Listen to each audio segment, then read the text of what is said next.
ಗೆಳೆಯರೇ ಗೆಳತಿಯರೇ, ನಿಮ್ಮೆಲ್ಲರಿಗೂ ಟಿಜಿವಿ ಕನ್ನಡದ ಇವತ್ತಿನ ಎಪಿಸೋಡ್ಗೆ ಸ್ವಾಗತ. ಟಿಜಿವಿ ಕನ್ನಡ ಉತ್ತಮ ಜೀವನಕ್ಕಾಗಿ ಅನುಭವದ ಮಾತುಕತೆ. ನಾನು ಸಂಗೀತಾ ಡೋನಿ. ನನ್ನ ಹೆಸರು ಭಾಷಾ ಅಂತ. ಗೈಡಿಂಗ್ ವಾಯ್ಸ್ ಕನ್ನಡ ಈ ಮಾಧ್ಯಮದ ಮೂಲಕ ನಾವು ನಿಮ್ಮ ಜೀವನ ಮತ್ತೆ ಕರಿಯರ್ ಅನ್ನು ಉತ್ತಮಗೊಳಿಸಿ ಬಯಸುತ್ತೇವೆ. Hello, I'm Steve Ahern, one of the judges of the Asia Podcast Awards. I'm interrupting this episode to let you know that you're listening to an award-winning podcast. This podcast won its category in the 2024 Podcast Awards, so you know you're listening to quality. Enjoy your listening experience and congratulations to the team who created this award-winning podcast for you. ಈ ದಿನ TGV Kannada virtual ಸ್ಟುಡಿಯೋದಲ್ಲಿ ನಮ್ಮ ಜೊತೆ ಭಾಗಿಯಾಗಿದ್ದಾರೆ doctor HP Rajashekhar. ಇವತ್ತಿನ episode ವಿಷಯ spiritual dimensions of health, ಆರೋಗ್ಯದ ಆಧ್ಯಾತ್ಮಿಕ ಆಯಾಮ. ನಮಸ್ಕಾರ ಸರ್. ಡಾಕ್ಟರ್ HB ರಾಜಶೇಖರ್ ಅವರಿಗೆ ಮೆಡಿಕಲ್ ಎಜುಕೇಶನ್ ಮತ್ತು ಪಬ್ಲಿಕ್ ಹೆಲ್ತ್ ನ ಕ್ಷೇತ್ರದಲ್ಲಿ ದೊಡ್ಡ ಯೋಗದಾನವೇ ಇದೆ. ಡಾಕ್ಟರ್ HB ರಾಜಶೇಖರ್ ಅವರು MD FRCP ಎಡಿನ್ಬರ್ಗೋನಲ್ಲಿ USMKLE international medical program degree ಸಿಕ್ಕಿದೆ. ಬೆಳಗಾವಿಯಲ್ಲಿ ಡೈರೆಕ್ಟರ್ ಆಗಿದ್ದಾರೆ. ಇವರಿಗೆ ಮೆಡಿಕಲ್ ಫೀಲ್ಡ್ ನಲ್ಲಿ 50ಕ್ಕೂ ಹೆಚ್ಚು ವರ್ಷಗಳ ಅನುಭವ ಇದೆ. ಇವರ ಕೆರಿಯರ್ ಪ್ರಾರಂಭವಾಗಿದ್ದು ಜವಾಹರ್ಲಾಲ್ ನೆಹರು ಮೆಡಿಕಲ್ ಕಾಲೇಜ್ ನಲ್ಲಿ ಟೀಚರ್ ಆಗಿ, ನಂತರ ಅದೇ ಕಾಲೇಜ್ ನಲ್ಲಿ ಇವರು ಪ್ರಿನ್ಸಿಪಲ್ ಆಗಿ ಕೆಲಸ ಮಾಡಿದ್ರು. ಡಾಕ್ಟರ್ ರಾಜಶೇಖರ್ ಅವರು ಮೆಡಿಕಲ್ ಕೌನ್ಸಿಲಿಂಗ್ ಆಫ್ ಇಂಡಿಯಾ ನ ಮೆಂಬರ್, ಕರ್ನಾಟಕ ಮತ್ತು Rajiv Gandhi university of health science ನ ಡೀನ್ ಮತ್ತು ಬೇರೆ ಅನೇಕ ಅಕಾಡೆಮಿಕ್ ಕೌನ್ಸಿಲ್ಸ್ ಗೆ ಮೆಂಬರ್ ಆಗಿದ್ದಾರೆ. ಇವರಿಗೆ BC Roy national award for eminent medical teacher ಮತ್ತು 1991ನೇ ಇಸವಿಯಲ್ಲಿ ನಮ್ಮ ಕರ್ನಾಟಕ ರಾಜ್ಯೋತ್ಸವ ಪ್ರಶಸ್ತಿ ಕೂಡ ಸಿಕ್ಕಿದೆ. ಮೆಡಿಕಲ್ ಫೀಲ್ಡ್ ಹೊರಗಡೆ ಕೂಡ ಇವರು ನಾಡ ಹಬ್ಬ ಸಮಿತಿ ಬೆಳಗಾವಿನ ಪ್ರೆಸಿಡೆಂಟ್, ನಂತರ ಅತ್ಯಂತ ಸಾಮಾಜಿಕ ಮತ್ತು ಸಾಂಸ್ಕೃತಿಕ ಕಾರ್ಯಕ್ರಮಗಳಲ್ಲಿ ಸೇವೆ ಮಾಡಿದ್ದಾರೆ. ಡಾಕ್ಟರ್ ರಾಜಶೇಖರ್, ನಿಮಗೆ ಮತ್ತೊಮ್ಮೆ TGV ತಂಡದಿಂದ ಹಾರ್ದಿಕ ಸ್ವಾಗತ. ನಮಸ್ತೆ. ನಮಸ್ಕಾರ ಸರ್. ನೀವು ಟಿಜಿವಿ ಕನ್ನಡ ಜೊತೆ ಇವತ್ತು ಇದ್ದೀರಾ ಅಂದ್ರೆ it's a blessing for us. ನಾವು ಪ್ರೊಫೆಷನಲ್ ಲೈಫ್ ಬಗ್ಗೆ ಎಲ್ಲ ತಿಳ್ಕೊಂಡ್ವಿ. ಆದಷ್ಟು ನಿಮ್ ಪರ್ಸನಲ್ ಲೈಫ್ ಬಗ್ಗೆ ಹೇಳ್ತೀರಾ ನಮ್ಗೆ? ನಿಮ್ ಬಾಲ್ಯಕಾಲದ ವಿಷಯ, ಎಜುಕೇಶನ್, ನಿಮ್ ಫ್ಯಾಮಿಲಿ ಬಗ್ಗೆ. ನಾನು ಚಿತ್ರದುರ್ಗ ಜಿಲ್ಲೆಯ ಒಂದು ಸಣ್ಣ ಹಳ್ಳಿ ಹೂವಿನವಡೆ ಎಂಬ ಗ್ರಾಮದಲ್ಲಿ ಹುಟ್ಟಿದನು. 1939ರಲ್ಲಿ ಬಡ ರೈತ ಕುಟುಂಬದಲ್ಲಿ ಹುಟ್ಟಿದನು. 4ನೇ ಮಗ ನಾನು. ಆಜುಬಾಜುಗಳ ಸ್ಕೂಲ್ಗಳಲ್ಲಿ ಪ್ರಾಥಮಿಕ ಮಾಧ್ಯಮ ಶಿಕ್ಷಣ ಪಡೆದು ನಂತರ ಮೈಸೂರು ವಿಶ್ವವಿದ್ಯಾಲಯದ LLP ಎಂಬ ಪದವಿಯನ್ನು ಪಡೆಯಲಿಕ್ಕೆ ಬೆಂಗಳೂರು ಹೋದೆ 1955ರಲ್ಲಿ. ಮೊದಲು ಲೈಸೆನ್ಶಿಯೇಟ್ ಕೋರ್ಸ್ ಇತ್ತು ಮೆಡಿಕಲ್ ಡಿಗ್ರಿ ಒಳಗೆ, ಲೈಸೆನ್ಶಿಯೇಟ್ ಮೆಡಿಕಲ್ ಪ್ರಾಕ್ಟೀಷನರ್. ಅದನ್ನು ಕರ್ನಾಟಕದಲ್ಲಿ LLP ಅಂತಿದ್ರು, ಬೇರೆ ರಾಜ್ಯಗಳನ್ನ LCPS ಅಂತಿದ್ರು. ಅದು ಮುಗಿದ ಮೇಲೆ ನಾನು MBBS ಮಾಡ್ಲಿಕ್ಕೆ ನಾಗ್ಪುರ್ ಮೆಡಿಕಲ್ ಕಾಲೇಜಿಗೆ ಹೋದೆ. ಆ ಮೆರಿಟ್ ಬೇಸಿಸ್ ಸೆಲೆಕ್ಷನ್ ಆಯ್ತು. ನಾಗ್ಪುರದೊಳಗೆ 1960ರಿಂದ 65ವರೆಗೂ MBBS ಡಿಗ್ರಿನ ಆಯ್ತು, MD ಮೆಡಿಸಿನ್ ಡಿಗ್ರಿನೂ ಅಲ್ಲೇ ಆಯ್ತು. ಅದು ಮುಗಿದ ಮೇಲೆ ನಮ್ಮ ತಂದೆ ತಾಯಿಗಳ ಒತ್ತಡ ಕಾಯ್ದೆ ವಾಪಸ್ ಕರ್ನಾಟಕಕ್ಕೆ ಬಂದು ಹುಬ್ಬಳ್ಳಿ ಮೆಡಿಕಲ್ ಕಾಲೇಜ್ ಒಳಗೆ ಒಂದು 6 ತಿಂಗಳು ಲೆಕ್ಚರ್ ಆಗಿ ಕೆಲಸ ಮಾಡಿದೆ. ಅದಾದ ನಂತರ ಬೆಳಗಾವಿ ಒಳಗೆ ವೈದ್ಯಕೀಯ ಮಹಾವಿದ್ಯಾಲಯ ಪ್ರಾರಂಭವಾಯ್ತು. ಇಲ್ಲಿ ಬಂದು ಜಾಯಿನ್ ಜನವರಿ 66. ಅಲ್ಲಿಂದ ಇಲ್ಲಿವರೆಗೂ 58 ವರ್ಷ ಸತತವಾಗಿ ವೈದ್ಯಕೀಯ ಶಿಕ್ಷಣದ ಅಧ್ಯಾಪಕರಾಗಿ ಮತ್ತು ವೈದ್ಯರಾಗಿ ಕೆಲಸ ಮಾಡ್ತಾ ಇದ್ದೇನೆ. ಇದರ ವೈದ್ಯಕೀಯ ಶಿಕ್ಷಣದಲ್ಲಿ ಆರೋಗ್ಯದ ಬಗ್ಗೆ ಆಸಕ್ತಿ ಬಹಳ ಇದೆ. ನಾನು ಯಾವಾಗಲೂ ದೇವರಿಗೆ ಬೇಡಿಕೊಂತ ಇರ್ತೇನೆ, ಮುಂದಿನ ಜನ್ಮದಲ್ಲಿ ನಾನು ಮತ್ತೆ ಡಾಕ್ಟರ್ ಆಗ್ಬೇಕು, ಮತ್ತೆ ವೈದ್ಯಕೀಯ ಶಿಕ್ಷಣ ಅಧ್ಯಾಪಕನಾಗಬೇಕು, ಟೀಚರ್ ಆಗ್ಬೇಕು ಅಂತ ಆಸೆ ಬಹಳ ಐತೆ ನನಗೆ. ಯಾಕೆ ಇದು ಬಹಳ ಗೌರವವಾದ ಪವಿತ್ರವಾದ ವೃತ್ತಿ ಅಂತ. ಹೀಗಾಗಿ ಕೆಲಸ ಮಾಡ್ಕೊಂತ ಬಂದಿದ್ದೀನಿ. ನನಗೆ ಕಳೆದ 15-20 ವರ್ಷದಿಂದ ಈ ಅಲೋಪತಿಕ್ ಮೆಡಿಕಲ್ ಕಾಲೇಜುಗಳು ನಾವು ಏನ್ ಕಲಿಸ್ತೀವಿ ಅದು ಪರಿಪೂರ್ಣವಾದ ಶಿಕ್ಷಣ ಅಲ್ಲ, ಅದು ಆರೋಗ್ಯಕ್ಕೆ ಅಂತ ನನಗೆ ಅನುಭವ ಬಂದಿದೆ. ಹಾಗಾಗಿ ಬಹಳ ಕಡೆ ನಾನು ವೈದ್ಯರುಗಳಿಗೆ ಮತ್ತೆ ಜನಸಾಮಾನ್ಯರಿಗೆ ಆರೋಗ್ಯಕರ ಲಕ್ಷಣ ಬಗ್ಗೆ ನಿಮಗೆ ಆರೋಗ್ಯ ಇರ್ಬೇಕಾದ್ರೆ ನೀವು ಏನೇನು ಮಾಡಬೇಕು ಅಂತ ಅವರಿಗೆ ಮೇಲೆ ಮೇಲೆ ಒತ್ತಾಯ ಹೇಳ್ತಾ ಇರ್ತೇನೆ. ಹೀಗಾಗಿ ಇವತ್ತಿನ ಈ ಯೂಟ್ಯೂಬ್ಗೆ ಸಂಗೀತ ಧೋಣಿಯವರಿಗೂ ಮತ್ತು ಭಾಷಾ ಅವರಿಗೂ ನನಗೆ ಅವಕಾಶ ಮಾಡಿಕೊಟ್ಟದಕ್ಕೆ ಹೃತ್ಪೂರ್ವಕ ವಂದನೆಗಳು ಮತ್ತು ಅಭಿನಂದನೆಗಳು. ನಮಸ್ಕಾರ. ನಮಸ್ಕಾರ ಸರ್. ನಾವು ಇಂಗ್ಲಿಷ್ ಅಲ್ಲಿ ಹೆಲ್ತ್ ಇಸ್ ವೆಲ್ತ್ ಅಂತೇವಿ. ನಿಮ್ಮ ದೃಷ್ಟಿಯಲ್ಲಿ ಹೆಲ್ತ್ ಅಂದ್ರೆ ಆರೋಗ್ಯ ಅಂದ್ರೆ ಏನು ಸರ್? ಈಗ ಬಹಳ ಬಹಳ ಜನಕ್ಕೆ ಇದು ಈ ನಾನು ನೋಡಿ ಚೆನ್ನಾಗಿ ಗೊತ್ತದೆ. ಅಂದ್ರೆ ಆರೋಗ್ಯವೇ ಭಾಗ್ಯ ಅಂತೀವಿ, ಆರೋಗ್ಯವೇ ಸಂಪತ್ತು ಅಂತೀವಿ, ಆರೋಗ್ಯವೇ ಅಭಿವೃದ್ಧಿ ಅಂತೀವಿ, ಆರೋಗ್ಯವೇ ಸಂತೃಪ್ತಿ ಅಂತೀವಿ, ಆರೋಗ್ಯವೇ ಸಂತೋಷ ಆನಂದ ಅಂತೀವಿ. ಆದರೆ ಎಷ್ಟು ಜನರಿಗೆ ಆರೋಗ್ಯವಂತ ಇರ್ಬೇಕಂತ ದೃಢ ಸಂಕಲ್ಪ ಮಾಡ್ತಾರೆ? ಇದು ಬಹಳ ಕಡಿಮೆ ಐತೆ. ಇಷ್ಟೆಲ್ಲ ಗೊತ್ತಿದ್ರು ಸಹ ಬಹಳ ಜನ ನಮಗೆ ಈಗಲೂ ರೋಗಗಳು ಬರ್ತಾ ಇರ್ತಾರೆ. ಒಂದು ಕಡೆ ತಂತ್ರಜ್ಞಾನ ಜಾಸ್ತಿ ಆಯ್ತು, ಇನ್ನೊಂದು ಕಡೆ ವಿಜ್ಞಾನ ಸಂಶೋಧನೆ ಜಾಸ್ತಿ ಆಯ್ತು, ಮತ್ತೊಂದು ಕಡೆ ಜೀವನಶೈಲಿ ಸಂಬಂಧ ರೋಗಗಳು ಜಾಸ್ತಿ ಆಗ್ತಾ ಇರೋದು. ಈಗ ಬಹಳ ಮಂದಿ ನೋಡ್ತಾ ಇರೋದನ್ನ. ಹಂಗಾಗಿ ಆರೋಗ್ಯ ಅಂದ್ರೆ ಏನು ಅಂತ ಪ್ರಶ್ನೆ ಮಾಡಿದಾಗ ನಮಗೆ ವಿಶ್ವ ಆರೋಗ್ಯ ಸಂಸ್ಥೆಯವರು ಆರೋಗ್ಯ ಅಂದರೆ ಏನು ಅಂತ ಡೆಫಿನಿಷನ್ ಕೊಡ್ತಾರೆ.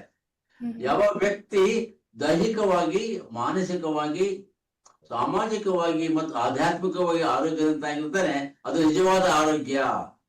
ಕೇವಲ ರೋಗ ಇಲ್ಲದ ಆರೋಗ್ಯ ಅಲ್ಲ. ಬಹಳ ಜನ ನೋಡಿರ್ತೀವಿ ನಾವು, ರೋಗ ಇರಲ್ಲ ಆದ್ರೆ ಅವನು ಕ್ರಿಮಿನಲ್ ಇರ್ತಾನೆ. ಹಾಗಾಗಿ ಸಾಮಾಜಿಕವಾಗಿ ಆಧ್ಯಾತ್ಮಿಕವಾಗಿ ಆರೋಗ್ಯ ಇರಬೇಕು, ಅದು ಪರಿಪೂರ್ಣ ಆರೋಗ್ಯ ಅಂತ ಅವರು ಡೆಫಿನೇಷನ್ ಹೇಳ್ತಾರೆ. ಅದನ್ನ ನಮ್ಮ ಪೂರ್ವಜರು 3000 ವರ್ಷಗಳ ಹಿಂದೆ ಒಬ್ರು ವಾಗ್ಭಟ ಅಂತ ಶ್ರೇಷ್ಠ ವಿಜ್ಞಾನಿ, ಆಯುರ್ವೇದ ವಿಜ್ಞಾನಿ ಒಂದು ಶ್ಲೋಕದಲ್ಲಿ ಅಂತ ಹೇಳ್ತಾರೆ ಇದನ್ನ ಸಂಸ್ಕೃತದಲ್ಲಿ, ಸಮದೋಷ ಸಮಾಗ್ನಿಶ್ಚ ಸಮಧಾತು ಮಲಕ್ರಿಯೆ ಪಸನ್ ಆತ್ಮೇಂದ್ರಿಯ ಮನಃ ಸ್ವಸ್ಥ ಇತಿ ವಿಧೀಯತೆ. ಅಂದ್ರೆ ಇದು ಸಂಸ್ಕೃತದಲ್ಲಿ ಆರೋಗ್ಯದ ಬಗ್ಗೆ ಡೆಫಿನೇಷನ್ ಐತೆ. ಈ ತರ ಡೆಫಿನೇಷನ್ ಯಾವ ಭಾಷೆಯಲ್ಲೂ ಇಲ್ಲ. ಅಂದ್ರೆ ಮನುಷ್ಯ ಯಾವಾಗ ಸಂತೋಷವಾಗಿರ್ತಾನೆ, ಇಂದ್ರಿಯ ಸರಿಯಾಗಿರ್ತವೆ, ಮನಸ್ಸು ಸರಿಯಾಗಿರ್ತದೆ, ಆತ್ಮ ಸರಿಯಾಗಿರ್ತದೆ, ಅವನಿಗೆ ಮಾತ್ರ ಆರೋಗ್ಯ ಇರುತ್ತದೆ ಅಂತ ಡೆಫಿನೇಷನ್ 3000 ವರ್ಷಗಳ ಹಿಂದೆ ಬರೆದವರು ಅವರು. ಹಾಗಾಗಿ ಇದು ಎಲ್ಲಾ ಕೂಡಿದ್ರೆ ಮಾತ್ರ ಆರೋಗ್ಯವಾಗುತ್ತೆ. ಇದಕ್ಕೆ ಒಳ್ಳೆ ಡೆಫಿನೇಷನ್ ಐತೆ ಆರೋಗ್ಯ ಅಂದ್ರೆ. ತುಂಬಾ ಚೆನ್ನಾಗಿ ಹೇಳಿದ್ರಿ ಸರ್. ಸರ್, ನಮ್ಗೆ doctors, pharmacy shops, hospital, market ಇಂದ ಹೆಲ್ತ್ ಸಿಗುತ್ತಾ? ಖಂಡಿತ ಇಲ್ಲ. ಬಹಳ ಜನ ತಪ್ಪು ಕಲ್ಪನೆ ಐತೆ ಇದು.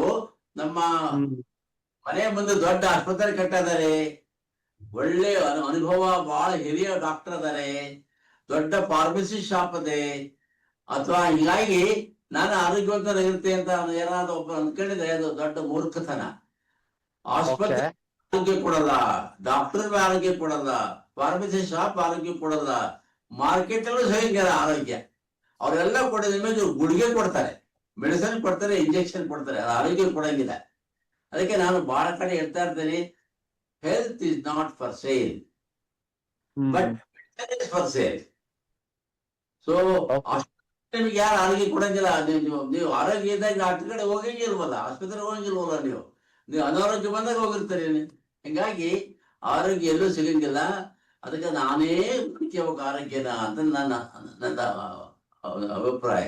ಓಕೆ, ಹಾಗಾದ್ರೆ ಹೆಲ್ತ್ ಎಲ್ಲಿಂದ ಸಿಗ್ಬಹುದು? ಅದು ನಮ್ಮಿಂದಲೇನಾ? ಅದು ಇಲ್ಲಿ ಯಾವ ಜಾಗದೋ ಆರೋಗ್ಯ ಸಿಗಂಗಿಲ್ಲ. ನಾನು ಹೇಳಿದಂಗೆ ಮೆಡಿಸಿನ್ ಕೊಡ್ತಾರೆ. ಹಾಗೆ ಹಂಗಾಗಿ ನಾನೇ ದೃಢ ಸಂಕಲ್ಪ ಮಾಡಬೇಕು, ನಾನು ಆರೋಗ್ಯವಂತನಾಗಿರ್ಬೇಕು. ಓಕೆ ಓಕೆ, ಸಂಕಲ್ಪ ಮಾಡಿದ್ರೆ ಬರಂಗಿಲ್ಲ, ಆಚರಣೆ ಮಾಡಬೇಕು. ನಾನು ನನ್ನಂತ ಉಪನ್ಯಾಸ ಕೇಳಿಯೋ, ಪುಸ್ತಕ ಓದಿನೋ, ವಾರಪತ್ರಿಕೆ ಓದಿಯೋ, ವಾಟ್ಸಾಪ್ ಓದಿರೋ ಆರೋಗ್ಯ ಬರಂಗಿಲ್ಲ. ನಾನು ಆಚರಣೆ, ಎಂತ ಆಚರಣೆ, ದೃಢ ನಿರ್ಧಾರ ದಿನಾಲೂ ಮಾಡಬೇಕು. ದಿನ ನಾವು ಊಟ ಮಾಡ್ತೀವಿ, ಮಲಗ್ತೀವಿ, ಹಂಗೆ ಇದನ್ನ ಆರೋಗ್ಯನ ನಾವು ದಿನಾಲೂ ಆಚರಣೆ ಮಾಡಿದ್ರೆ ಮಾತ್ರ ಆರೋಗ್ಯವಂತ ಆಗಿರ್ತಾರೆ. ಅದಕ್ಕೆ ನಾನಂತ ಇದು ಇನ್ವೆಸ್ಟ್ಮೆಂಟ್. ಅದೇ ಆರೋಗ್ಯ ಇದು ಇನ್ವೆಸ್ಟ್ಮೆಂಟ್. ನೀವು ಇನ್ವೆಸ್ಟ್ಮೆಂಟ್ ಮಾಡ್ಲೇಬೇಕು. ಮಕ್ಕಳ ಅಭ್ಯಾಸಕ್ಕೆ ರೊಕ್ಕ ಇಡ್ತೀರಿ, ಹೆಣ್ಣು ಮಕ್ಕಳ ಮದುವೆ ರೊಕ್ಕ ಇಡ್ತೀರಿ, ನಿಮ್ಮ ಆರೋಗ್ಯಕ್ಕೆ ರೊಕ್ಕ ಇರಂಗಿಲ್ಲ. ನೀವು ಅನಾರೋಗ್ಯ ಬಂದಾಗ ಡಾಕ್ಟರ್ ಓಡ್ ಹೋಗ್ತೀರಿ. ಅದಕ್ಕೆ ನಿಮ್ಮ ಕೈಯಲ್ಲಿದೆ, ನಿಮ್ಮ ಆರೋಗ್ಯ ನಿಮ್ಮ ಮನಸ್ಸಿನಲ್ಲಿದೆ. ಇದು ಬಹಳ ಮುಖ್ಯವಾದ, ಡಾಕ್ಟರ್ ಕಡೆ ಇಲ್ಲ ಅದು. ನಾವೆಲ್ಲರೂ ಅನಾರೋಗ್ಯದ ವೈದ್ಯರು. ಎಲ್ಲಾ ಡಾಕ್ಟರ್ಗಳು ಅನಾರೋಗ್ಯದ ವೈದ್ಯರು, doctors for illness. not for health. You don't Okay. talk about health people at all. You only give medicine and send the patient away. Okay, that's true. Uh, ಅದ್ ನಿಜ ಸರ್ ಅದು. ಸೊ ನೀವ್ ಹೇಳ್ದಂಗೆ ನಾವು ನಮ್ಗೆ ಹುಷಾರ್ ಇಲ್ದಿದ್ರೆ ನಾವು ಡಾಕ್ಟರ್ ಹತ್ರ ಹೋಗ್ತೀವಿ. ಸೊ ನಮ್ಮ ಆರೋಗ್ಯ ನಮ್ ಕೈಯಲ್ಲೇ ಇದೆ. ಅಂದ್ರೆ ನಾವ್ ಏನ್ ತಿನ್ಬೇಕು, ಹೆಂಗ್ ಎಕ್ಸರ್ಸೈಸ್ ಮಾಡ್ಬೇಕು ಎಲ್ಲ ನಮ್ ಕೈಯಲ್ಲೇ ಇದೆ. ಅದಕ್ಕೆ ಆಚರಣೆ ಮಾಡೋ ನೀವೇನೆ. ಬರೀ ನಮ್ಮಂತ ಭಾಷಣ ಕೇಳಿದ್ರೆ ನಿಮಗೆ ಜ್ಞಾನ ಬರಬಹುದು, ಅರಿವು ಬರಬಹುದು, ಆದ್ರೆ ಆರೋಗ್ಯ ಸಿಗಂಗಿಲ್ಲ. ನಾನು ಆಚರಣೆ ಮಾಡಬೇಕು, ದೃಢ ಸಂಕಲ್ಪ. You have to become passionate to be healthy. ಅದೇ ಹುಚ್ಚಿಡಿಬೇಕಾದ್ರೆ ಮನುಷ್ಯ. Okay okay okay sir. We have to be passionate to be healthy ಅಂತ. That's a strong statement. Yeah. Health ಅನ್ನೋದು ಮಲ್ಟಿ ಡೈಮೆನ್ಷನಲ್ ಇರುತ್ತಾ ಸರ್? ಅದು ಯಾವ ಆರೋಗ್ಯವಾಗಿ ತರಬೇಕು ಮನುಷ್ಯನಿಗೆ, ದೈಹಿಕವಾಗಿ, ಮಾನಸಿಕವಾಗಿ, ಆಧ್ಯಾತ್ಮಿಕವಾಗಿ ಆರೋಗ್ಯ ಬೇಕು. ಅದೇ ಪರಿಪೂರ್ಣ ಆರೋಗ್ಯ. ಕೇವಲ ದೈಹಿಕವಾಗಿ ಆರಾಮದಾನೆ, ವೇಟ್ ಸರಿ ಐತೆ, ಇದೆಲ್ಲ ಐತೆ ಹಂಗೇನಿಲ್ಲ. ಮಾನಸಿಕ ಐತೆ, ಆಧ್ಯಾತ್ಮಿಕ ಇಂಪಾರ್ಟೆಂಟ್ ಐತೆ. ಮಾನಸಿಕ ಅಂದ್ರೆ ವಿಚಾರಗಳು, ಆಚಾರಗಳು, ವಿಕಲ್ಪಗಳು, ಭರವಸೆಗಳು, ಹೆದರಿಕೆಗಳು, ಸಂಸ್ಕಾರಗಳು ಇವೆಲ್ಲ ಇರ್ತವೆ ಮಾನಸಿಕವಾಗಿ. ಅದರ ಪರಿಣಾಮ ಆರೋಗ್ಯ ಮೇಲೆ ಆಗ್ತದೆ. ಅದೇ ನೋಡಿ ಸ್ಪಿರಿಚುವಲ್ ಡೈಮೆನ್ಷನ್ ಆಫ್ ಹೆಲ್ತ್ ಅಂದ್ರೆ ಥರ್ಡ್ ಡೈಮೆನ್ಷನ್. ಆಗ ಯಾವ ವ್ಯಕ್ತಿ ಶಾಂತಿ, ಪ್ರೀತಿ, ಸಮೃದ್ಧಿ, ಸಂತೃಪ್ತಿ, ಸಮಾಗುಣ ಮತ್ತೆ ಶಕ್ತಿ ಇವೆಲ್ಲ ಇರ್ತವೆ, ಆ ವ್ಯಕ್ತಿಗೆ ಮೊದಲಿನಿಂದ ಸಕಾರಾತ್ಮಕವಾದ ಹಾರ್ಮೋನ್ ಬರ್ತಿರ್ತಾವ ಅವರಿಗೆ. ಸಕಾರಾತ್ಮಕ ಹಾರ್ಮೋನ್ ಅಂದ್ರೆ ಸೆರೋಟೋನಿನ್, ಡೋಪಮಿನ್, ಆಕ್ಸಿಟೋಸಿನ್ ಇಂಥ ಹಾರ್ಮೋನ್ ಬಂದ್ರೆ ಮನುಷ್ಯ ಸಂತೋಷವಾಗಿರ್ತಾನೆ. ಯಾವ ವ್ಯಕ್ತಿ ಸಂತೋಷವಾಗಿರ್ತಾನೆ ಯೂಶಲಿ ಆರೋಗ್ಯವಂತ ಆಗಿರ್ತಾನೆ. ಅದಕ್ಕೆ ಹೆಲ್ತ್ ಈ 3 dimensional, physical, mental and spiritual dimension. 3 ಸಮತೋಲನವಾಗಿರ್ಬೇಕು. ಆ 3 ಸಮತೋಲನವಾಗಿ ಹಾರ್ಮೋನ್ಸ್ ಬಂತು, ಎಂಡೋಕ್ರೈನ್ ಬಂತು ಅಂತಂದ್ರೆ ಅದರಿಂದ ಜೀವನ ಕ್ರಿಯೆ ಮೇಲೆ ಒಳ್ಳೆ ಅನುಭವ ಆಗ್ತದೆ. ಹಾಗಾಗಿ 3 ಡೈಮೆನ್ಷನ್ ಹೆಲ್ತ್ ಅದೃಷ್ಟವಾದ ನಮ್ಮ ಆಧುನಿಕ ಶಾಸ್ತ್ರದ ನಮ್ಮ ಬರೀ ಕೇವಲ ಫಿಸಿಕಲ್ ಡೈಮೆನ್ಷನ್ಗೆ ಅಷ್ಟೇ ಇಂಪಾರ್ಟೆನ್ಸ್ ಕೊಡ್ತೀವಿ. ಮಾನಸಿಕ ಮತ್ತು ಡೈಮೆನ್ಷನ್ ಹೇಳಂಗಿಲ್ಲ. ನಾವ್ ಯಾವ್ಯಾವ ಬೆಳಕಲ್ ಕಾಲೇಜ್ ಒಳಗೆ ಆತ್ಮ ಮತ್ತೆ ಮನಸ್ಸು ಮತ್ತೆ ದೇಹ ಅಂತ ಹೇಳೋದು, ಬರೀ ದೇಹಕ್ಕೆ ಅಷ್ಟೇ ಕೊಡೋದು ನಾವು. ಅಂದ್ರೆ ಏನ್ ಊಟ ಮಾಡ್ಬೇಕು, ಎಷ್ಟು ನಿದ್ದೆ ಮಾಡ್ಬೇಕು, ಎಷ್ಟು ವ್ಯಾಯಾಮ ಮಾಡ್ಬೇಕು ಅಂತ ಹೇಳಿದ್ರೆ ಅದು ಫಿಸಿಕಲ್ ಡೈಮೆನ್ಷನ್. ಆದ್ರೆ ಮನಸ್ಸು ಹೆಂಗಿರ್ಬೇಕು, ಆತ್ಮ ಹೆಂಗಿರ್ಬೇಕು, ಅದನ್ನ ಸರಿ ಮಾಡ್ಲಿಕ್ಕೆ ಏನ್ ಮಾಡ್ಬೇಕಂತ ನಾವು ಮಾಡರ್ನ್ ಸೈನ್ಸ್ ಒಳಗೆ ಯಾವ ಕಾಲೇಜಲ್ಲೂ ಇಂಡಿಯಾ ಒಳಗೆ ಯಾರು ಹೇಳ್ಕೊಡಂಗಿಲ್ಲ.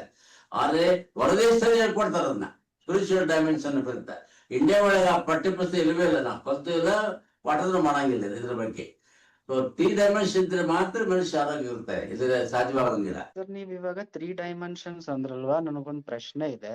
ರೀಸೆಂಟ್ ಅಲ್ಲ, ಒಂದ್ ವರ್ಷದ ಮುಂಚೆ ಇದು ಚಕ್ರ ಮೆಡಿಟೇಷನ್ಸ್ ಅಂತೆಲ್ಲ ಒಂದು ಕೋರ್ಸ್ ಮಾಡಿದ್ದೆ. ಓಕೆ, ಅದ್ರಿಂದಲೂ ನಮ್ಗೆ ಏನಾದ್ರೂ ಉಪಯೋಗ ಇದೆಯಾ ಆರೋಗ್ಯಕ್ಕೆ? ಅದು ನಮಗೆ ನಮ್ಮ ಭಾಷೆಯಲ್ಲಿ ಗೊತ್ತಿಲ್ಲ, ಚಕ್ರ ಪಕ್ರ ಗೊತ್ತಾಗ್ತದೆ ನಮಗೆ. ನಾನು ಹಂಗೆ ಓದಿದ್ದೀನಿ, ಮೂಲಾಧಾರ ಚಕ್ರ ಅಂತ ಇಂಥ ಚಕ್ರಗಳು. ಆದ್ರೆ ಮಾಡರ್ನ್ ಸೈನ್ಸ್ ಒಳಗೆ ಇದ್ರ ಮೇಲೆ ನಂಬಿಕೆ ಇಲ್ಲ, ಅದು ನಾವು ಕಲ್ತಿರೋದನ್ನ. ಅದು ಆಯುರ್ವೇದಿಕ್ ಫಿಲಾಸಫಿ, ನಮಗೆ ಸನಾತನ ಧರ್ಮದ ಫಿಲಾಸಫಿ ಇರ್ತದೆ. ಮೂಲಾಧಾರ ಚಕ್ರ, ಅನಾದಾನ, ಅನಾಹಿತ ಇವೆಲ್ಲನ ಆಯುರ್ವೇದಿಕ್ ಫಿಲಾಸಫಿ ಹೇಳ್ಕೊಡ್ತಾರೆ. ನಮಗೆ ಅದನ್ನ ಅರ್ಥವಾಗಲ್ಲ. ಅದೆಲ್ಲರೂ ಇರ್ಬೇಕು. ನಾವು ಮೂಢನಂಬಿಕೆ ಇಟ್ಕೊಂಡು ನಾವು ಆತರ ಮಾಡಂಗಿಲ್ಲ, ನಾವು ಕಲ್ತಿಲ್ಲ. You always feel that we are super human being. Allopathic doctors ಬೇರೆ ಸಂಸ್ಥೆಯ ಬಗ್ಗೆ ಒಲವಿಲ್ಲ, ನೋಡಲಿಕ್ಕೆ ಮತ್ತು ಕೇಳಲಿಕ್ಕೆ, ಕಳಿಲಿಕ್ಕೆ ಆಸಕ್ತಿನೂ ಇಲ್ಲ. Okay, thank you sir. ಈಗ ನಾವು ಲೈಫ್ ಸ್ಟೈಲ್ ರಿಲೇಟೆಡ್ ಡಿಸೀಸಸ್ ಬಗ್ಗೆ ನೀವೇನಾದ್ರೂ ಹೇಳ್ತೀರಾ ನಮ್ಗೆ? ಲೈಫ್ ಸ್ಟೈಲ್ ರಿಲೇಟೆಡ್ ಡಿಸೀಸಸ್ ಕಳೆದ 30-40 ವರ್ಷಗಳಲ್ಲಿ ನಾವು ನೋಡ್ತಾ ರೋಗಗಳು ಎಲ್ಲ ಜೀವನ ಶೈಲಿ ಸಂಬಂಧಪಟ್ಟವು. ಅದಕ್ಕೆ ಲೈಫ್ ಸ್ಟೈಲ್ ಡಿಸೀಸ್ ಅಂತೀವಿ. ಲೈಫ್ ಸ್ಟೈಲ್ ಡಿಸೀಸ್ಗೆ ನಾವು ನಮ್ಮ ಭಾಷೆ ಒಳಗೆ ನಾನ್ ಕಮ್ಯುನಿಕಬಲ್ ಡಿಸೀಸ್ ಅಂತೀವಿ. ಅಂದ್ರೆ ಜೀವಾಣುಗಳಿಂದ ಬರೋ ರೋಗಗಳಲ್ಲ ಅವು, ನಮ್ಮ ಜೀವನ ಶೈಲಿಯಿಂದ ಬರೋ ರೋಗಗಳು, NCD ಶಾರ್ಟ್ ಫಾರ್ಮ್. ಕಳೆದ 20 ವರ್ಷದಲ್ಲಿ ನಮ್ಮ ದೊಡ್ಡ ಆಸ್ಪತ್ರೆ ಒಳಗೆ ನಾವು ದಿನ 2,000 ಮಂದಿ ಪೇಷಂಟ್ ನೋಡ್ತೀವಿ OPD ಒಳಗೆ, ಅಥವಾ 1,500, 1,500, 1,600 ಇಂಡೋರ್ ಇರ್ತಾರೆ. ಅದರೊಳಗೆ 70% ರೋಗಗಳು ಜೀವನ ಶೈಲಿಗೆ ಸಂಬಂಧಪಟ್ಟವು. ಅವ್ಯಾವ ಅಂದ್ರೆ diabetes, high blood pressure, heart attack, cancer, ಲಕ್ವಾ, ಕಾನ್ಸ್ಟಿಪೇಷನ್, ಸ್ಲೀಪ್ಲೆಸ್ನೆಸ್ಸು, ಮತ್ತೆ mental disorders, suicide, back pain, ಇವೆಲ್ಲ ನೋಡಿದ್ರೆ ಅವೆಲ್ಲವೂ ನಮ್ಮ ಜೀವನ ಶೈಲಿ ಸಂಬಂಧಪಟ್ಟವು. ಅನ್ಫಾರ್ಚುನೇಟ್ಲಿ 1991 ಜಾಗತೀಕರಣ ಹಾಗೂ ಇದು ಖಾಸಗೀಕರಣ ಆದ ಮೇಲೆ ನಮ್ಮ ಪಾಶ್ಚಿಮಾತ್ಯ ಸಂಸ್ಕೃತಿ ಬಹಳ ಮೇಲೆ ಆಗ್ಬಿಟ್ಟಿದೆ ಅನ್ಫಾರ್ಚುನೇಟ್ಲಿ. ಹಂಗಾಗಿ ನಾವು ನಮ್ಮ ಜೀವನ ಶೈಲಿ ಬದಲಾತು, ಉಡುಪು ಬದಲಾವುದು, ಭಾಷೆ ಬದಲಾತು, ಊಟ ಬದಲಾತು, ನಮ್ಮ ವಿಚಾರಗಳು ಬದಲಾದು. ಹಂಗಾಗಿ ಇವು ಜೀವನ ಶೈಲಿ ಸಂಬಂಧ ರೋಗಗಳು ದಿನಾಲು ಇವತ್ತು ಹೆಚ್ಚಾಗ್ತದವೆ. ಆ ರೋಗಗಳಿಗೆ ಆಧುನಿಕ ವೈದ್ಯಶಾಸ್ತ್ರದಲ್ಲಿ ಏನು ಕಾರಣ ಅಂತ ಗೊತ್ತೇ ಇಲ್ಲ. ಇವು ಯಾಕೆ ಬಂದವು ಇವು ಅಂತ ಗೊತ್ತೇ ಇಲ್ಲ. ಆದ್ರೆ ಡಾಕ್ಟರ್ಗಳು ಬಿಡಂಗಿಲ್ಲ, ಔಷಧ ಕೊಡ್ತಾ ಇರ್ತಾರೆ. ಜೀವನ ಪರ್ಯಂತ ಔಷಧ ತಾಂತಾ ಇರ್ಬೇಕು. ಕಾರಣ ಗೊತ್ತಿಲ್ಲ. ಯಾಕೆ ನಾವೆಲ್ಲನ ಶುರುವಾಗೋದು ಮನಸ್ಸಿನ ಶುರುವಾಗ್ತವೆ. ಅವೆಲ್ಲನ ಸೈಕೋಸೊಮ್ಯಾಟಿಕ್ ಇಲ್ನೆಸ್ ಅಂತ ಮೊದಲು ಮೈಂಡ್ ಶುರುವಾಗ್ತದೆ, ಆಮೇಲೆ ದೇಹಕ್ಕೆ ಬರ್ತವೆ. ಇವೆಲ್ಲ ರೋಗಗಳು ತಮ್ಮ ಸಂಬಂಧಪಟ್ಟದ್ದು ಮನಸ್ಸಿಗೆ. So mind rooted psychosomatic illness. So ಜೀವನ ಶೈಲಿ ಬದಲಾಗಿ ನಮಗೆ ರೋಗಗಳು ಬಹಳ ಆಗ್ತದವೆ. ಒಂದು ಕಡೆ ಆಧುನಿಕತ್ವ, ಇನ್ನೊಂದು ಕಡೆ ರೋಗಗಳು ಜಾಸ್ತಿ ಆಗ್ತದವೆ. ಅದಕ್ಕೆ ನಾವು ಲೈಫ್ ಸ್ಟೈಲ್ ಡಿಸೀಸಸ್ ಅಥವಾ ನಾನ್ ಕಮ್ಯುನಿಟಿ ಡಿಸೀಸ್ ಅಂತೀವಿ. ಅಂದ್ರೆ ವೈರಾಣುವಿಂದ ಬಂದವಲ್ಲ, ಬ್ಯಾಕ್ಟೀರಿಯಾ ಅಲ್ಲ, ವೈರಸ್ ಅಲ್ಲ, ಇವು ನಮ್ಮ ಜೀವನ ಶೈಲಿ. ಅದರಿಂದ ನಿಮ್ಮ ಪ್ರಕಾರ ಇತ್ತೀಚೆಗೆ ಈ ಲೈಫ್ ಸ್ಟೈಲ್ ರಿಲೇಟೆಡ್ ಡಿಸೀಸಸ್ ಯಾಕೆ ಹೆಚ್ಚು ಆಗಿದಾವ್ ಸರ್? ಅದ ನಿಮ್ಗೆ ಏನಲ್ಲ, ಈಗ 1991 ಏನು ಆರ್ಥಿಕ ಬ್ಲೂಮ್ ಆಯ್ತು, ಎಕನಾಮಿಕ್ ಬ್ಲೂಮ್ ಅಂತೀವರೆ, ಅವಾಗ ಲಿಬರಲೈಸೇಷನ್ ಆಯ್ತು, ಪ್ರೈವೇಟೈಸೇಷನ್ ಆಯ್ತು. ಆಗ ನಾವು ಮಲಗಿದ್ವಿ, ಎದ್ದು ಬಿಟ್ವಿ, ಎದ್ದು ಎಲ್ಲಾ ಕಡೆ ಓಡಾಡಕತ್ತೀವಿ, ಎಲ್ಲಾ ದೇಶಕ್ಕೆ ಹೋಗ್ತೀವಿ, ಎಲ್ಲಾ ದೇಶ ಸಂಸ್ಕೃತಿ ಇರ್ತೀವಿ ನಾವು. ನಮ್ಮ ಜೀವನ ಶೈಲಿ ಬದಲಾತು, ಊಟ ಬದಲಾತು. ಇವತ್ತು ನಾವು ಊಟ ಮಾಡೋದು, ಊಟ ನಮ್ಮ ಅಜ್ಜಿ ಅಡಿಗೆ ಮಾಡಿದ ಆತ ಊಟ ಮಾಡ್ತಾ ಇಲ್ಲ. ನಾವು ಊಟ ಮಾಡ್ತದಲ್ಲ ಅಂದ್ರೆ ಈಗ ಎಲ್ಲ ಇದು junk food, process food, burger, pizza ಅಂತ ಊಟ ಮಾಡ್ತದ್ವಿ. ಎಲ್ಲಿಂದ ಬಂದ ಸಂಸ್ಕೃತಿ? ಪಾಶ್ಚಿಮಾತ್ಯ ಸಂಸ್ಕೃತಿ. ಹಂಗಾಗಿ ನಮ್ಮ ಸಂಸ್ಕೃತಿ, ವಿಚಾರ, ಆಚಾರ ಬದಲಾದಂಗಳನ್ನ ಜೀವನ ಶೈಲಿ ರೋಗಗಳು ಜಾಸ್ತಿ ಆಗ್ತಾ ಬಂದವು 1991. ಅದಕ್ಕಿಂತ ಮೊದಲು ಇರಲಿಲ್ಲ ರೋಗಗಳು. ಅನೇಕ ರೋಗಗಳು ನಾವು ನೋಡ್ತಾ ಇರೋ ಈಗ. ಮೊದಲು ಹಳ್ಳಿಯವರು ಇರ್ಲೇ ಇಲ್ಲ, ಹಳ್ಳಿಗಳಿಗೆ ಯಾರಿಗೂ ಡಯಾಬಿಟಿಸ್ ಇರಲಿಲ್ಲ, ಹೈ ಬ್ಲಡ್ ಪ್ರೆಷರ್ ಇರ್ತಿಲ್ಲ. ಈಗ ಎಲ್ಲರೂ ಅವ್ರಿಗೂ ಬರ್ತಾರ ಈಗ. ಹಂಗಾಗಿ ನಮ್ಮ ಸಂಸ್ಕೃತಿ ಬದಲಾದಾಗ ಆರೋಗ್ಯ ಬದಲಾಗ್ತದೆ. ಹಂಗಾಗಿ ಈ ರೋಗಗಳು ಬಹಳ ಆಗ್ತದವ ಈಗ. ಓಕೆ ಸರ್, ಬಹಳ ಚೆನ್ನಾಗಿ ಹೇಳಿದ್ರಿ. ಮಾಡರ್ನ್ ಹೆಲ್ತ್ ಸೈನ್ಸ್ ನಲ್ಲಿ ಏನಾದ್ರೂ ಲಿಮಿಟೇಷನ್ಸ್ ಇದೆಯಾ? ಬಹಳ ಲಿಮಿಟೇಷನ್. ನಾನು ಆಧುನಿಕ ವೈದ್ಯಶಾಸ್ತ್ರದ ಅಧ್ಯಾಪಕನಾಗಿ ಕಳೆದ 58 ವರ್ಷ ಪಾಠ ಮಾಡ್ತಾ ಇದ್ದೀನಿ. ನಾವು ಕಲ್ತಿದ್ದು ಓದೇನೆ, ಪಾಠ ಮಾಡೋದು ಓದಾನೆ. ಅದ ಕಲ್ತಿದ್ದು ತಪ್ಪು, ಪಾಠ ಮಾಡೋದು ತಪ್ಪು. ಹಂಗೆ ಯಾಕಂದ್ರೆ ನನ್ಗೆ ಆಗಲಿ ಹೇಳಿದಂಗೆ, ನಾವು ಎಂದೂ ಸಹನ ಮನಸ್ಸು ಮತ್ತೆ ಆತ್ಮದ ಬಗ್ಗೆ ಕಲ್ತೇ ಇಲ್ಲ. ನಾವು ಬಹಳ ಜನ ಡಾಕ್ಟರ್ಗಳಿಗೆ ಆತ್ಮ ಐತೆ ಮತ್ತು ಗೊತ್ತೇ ಇಲ್ಲ, ಎಲ್ಲೈತೆ ಅಂತ ಕೇಳ್ತಾರೆ. ಹಂಗಾಗಿ ಯಾವ ಸಂಸ್ಥೆ ಒಳಗೆ ಆತ್ಮ, ಮನಸ್ಸು, ದೇಹಕ್ಕೆ ಸಂಬಂಧ ಇಲ್ಲ ಅಂತ ಗೊತ್ತಿದ್ರೆ ಅವ್ರನ್ನ ಅಂತ ರೋಗಗಳು ಡಾಕ್ಟರ್ ಗೊತ್ತೇ ಇರಲ್ಲ. ನಾವು feel that it is below dignity to know of something about not scientific. ಇದು ಅನ್ಸೈಂಟಿಫಿಕ್ ಅಂತ ಡಾಕ್ಟರ್ಗಳದನ್ನ. ಆತ್ಮ ಎಲ್ಲೈತಿ, ಮನಸ್ಸಿನ ಕಾರಣ ಐತೆ, ಮನಸ್ಸಲ್ಲೈತಿ, ಹಿಂಗೆಲ್ಲ ವಿಚಾರ ಮಾಡ್ತೀವಿ ನಾವು. ಹಂಗಾಗಿ ಮಾಡರ್ನ್ ಸೈನ್ಸ್ ನಾವು ಟೀಚ್ ಮಾಡೋದು ಫಿಸಿಕಲ್ ಡೈಮೆನ್ಷನ್ ಅಷ್ಟೇ, ಮನಸ್ಸು ಬಗ್ಗೆ ಮಾಡಲ್ಲ, ಆಧ್ಯಾತ್ಮ ಬಗ್ಗೆ ಮಾಡಂಗಿಲ್ಲ. ಹಂಗಾಗಿ ಲಿಮಿಟೇಷನ್ಸ್ ಬಹಳ ಅದಾವೆ. ಆದ್ರೆ ನಾ ಆಗ್ಲೇ ಹೇಳಿದಂಗೆ 75% ರೋಗಗಳು ಈಗ ಗೊತ್ತಿರುವ ಲೈಫ್ ಸ್ಟೈಲ್ ಸಂಬಂಧಪಟ್ಟವು. ಲೈಫ್ ಸ್ಟೈಲ್ ಎಲ್ಲಿಂದ ಬರ್ತದೆ? ಮನಸ್ಸಿಂದ ಬರ್ತದೆ. ನಮ್ಮ ಮೈಂಡ್ ಸೆಟ್ ಎಂತದ್ದು, ನಮ್ಮ ಬಿಹೇವಿಯರ್ ಎಂತದ್ದು, ಅದರಿಂದ ನಮ್ದೆಲ್ಲ ನಡವಳಿಕೆ ಆಗ್ತದೆ. ನಾವ್ ಯಾವಾಗ ಊಟ ಮಾಡ್ತೀವಿ, ಯಾವಾಗ ಊಟ ಮಾಡ್ತೀವಿ, ಎಷ್ಟೊತ್ತಿ ಮಲಗ್ತೀವಿ, ಯಾವಾಗ ಎದ್ದೇಳ್ತೀವಿ, ನಮ್ಮ ಸ್ನೇಹಿತರು ಯಾರು, ನಮ್ಮ ಹ್ಯಾಬಿಟ್ಸ್ ಏನು, ಸಿಗರೇಟ್ ಏನು, ಬಿಡಿ ಏನು, ತಂಬಾಕೇನು, ಜಂಕ್ ಫುಡ್ ಏನು, ಇವೆಲ್ಲನ ನಮ್ಮ ಬಿಹೇವಿಯರ್ ಇಂದ ಬರ್ತವೆ. ನಮ್ಮ ಮನಸ್ಸಿಗೆ ಗಟ್ಟಿ ಇತ್ತು, ಅಲ್ಲಿ ಹೋಗಿಲ್ಲ ನಾವು. ಹಂಗಾಗಿ ಆಧುನಿಕ ವೈದ್ಯಶಾಸ್ತ್ರದಲ್ಲಿ ಅನ್ಫಾರ್ಚುನೇಟ್ಲಿ ಇದ್ರ ಬಗ್ಗೆ ಬಹಳ ವಿಚಾರ ಮಾಡಿಲ್ಲ, ಕಲ್ತಿಲ್ಲ, ಕಲಿಸ್ತಾ ಇಲ್ಲ. ಆದ್ರೆ ಈಗ ಬಹಳ ಮಂದಿ ಗೊತ್ತಾಗ್ತದೆ ಮಾಡರ್ನ್ ಸೈನ್ಸ್ ಒಳಗೆ ಲಿಮಿಟೇಷನ್ಸ್ ಬಹಳ ಅದಾವೆ. ಬಹಳ ಕಾರಣ ಗೊತ್ತಿಲ್ಲ. ಕಾರಣ ಎಲ್ಲಿಂದ ಅಂತ ಗೊತ್ತಿಲ್ಲ, ಈಗ ಗೊತ್ತಾಗ್ತದೆ. ಕಾರಣ ಬಹುತೇಕ ಅದು ಮನಸ್ಸಿಂದ ಬರ್ತಾ ಇದಾವೆ. ಅದಕ್ಕೆ ನಾವು ಸೈಕೋಸೊಮ್ಯಾಟಿಕ್ ಇಲ್ನೆಸ್ ಅಂತೀವಿ.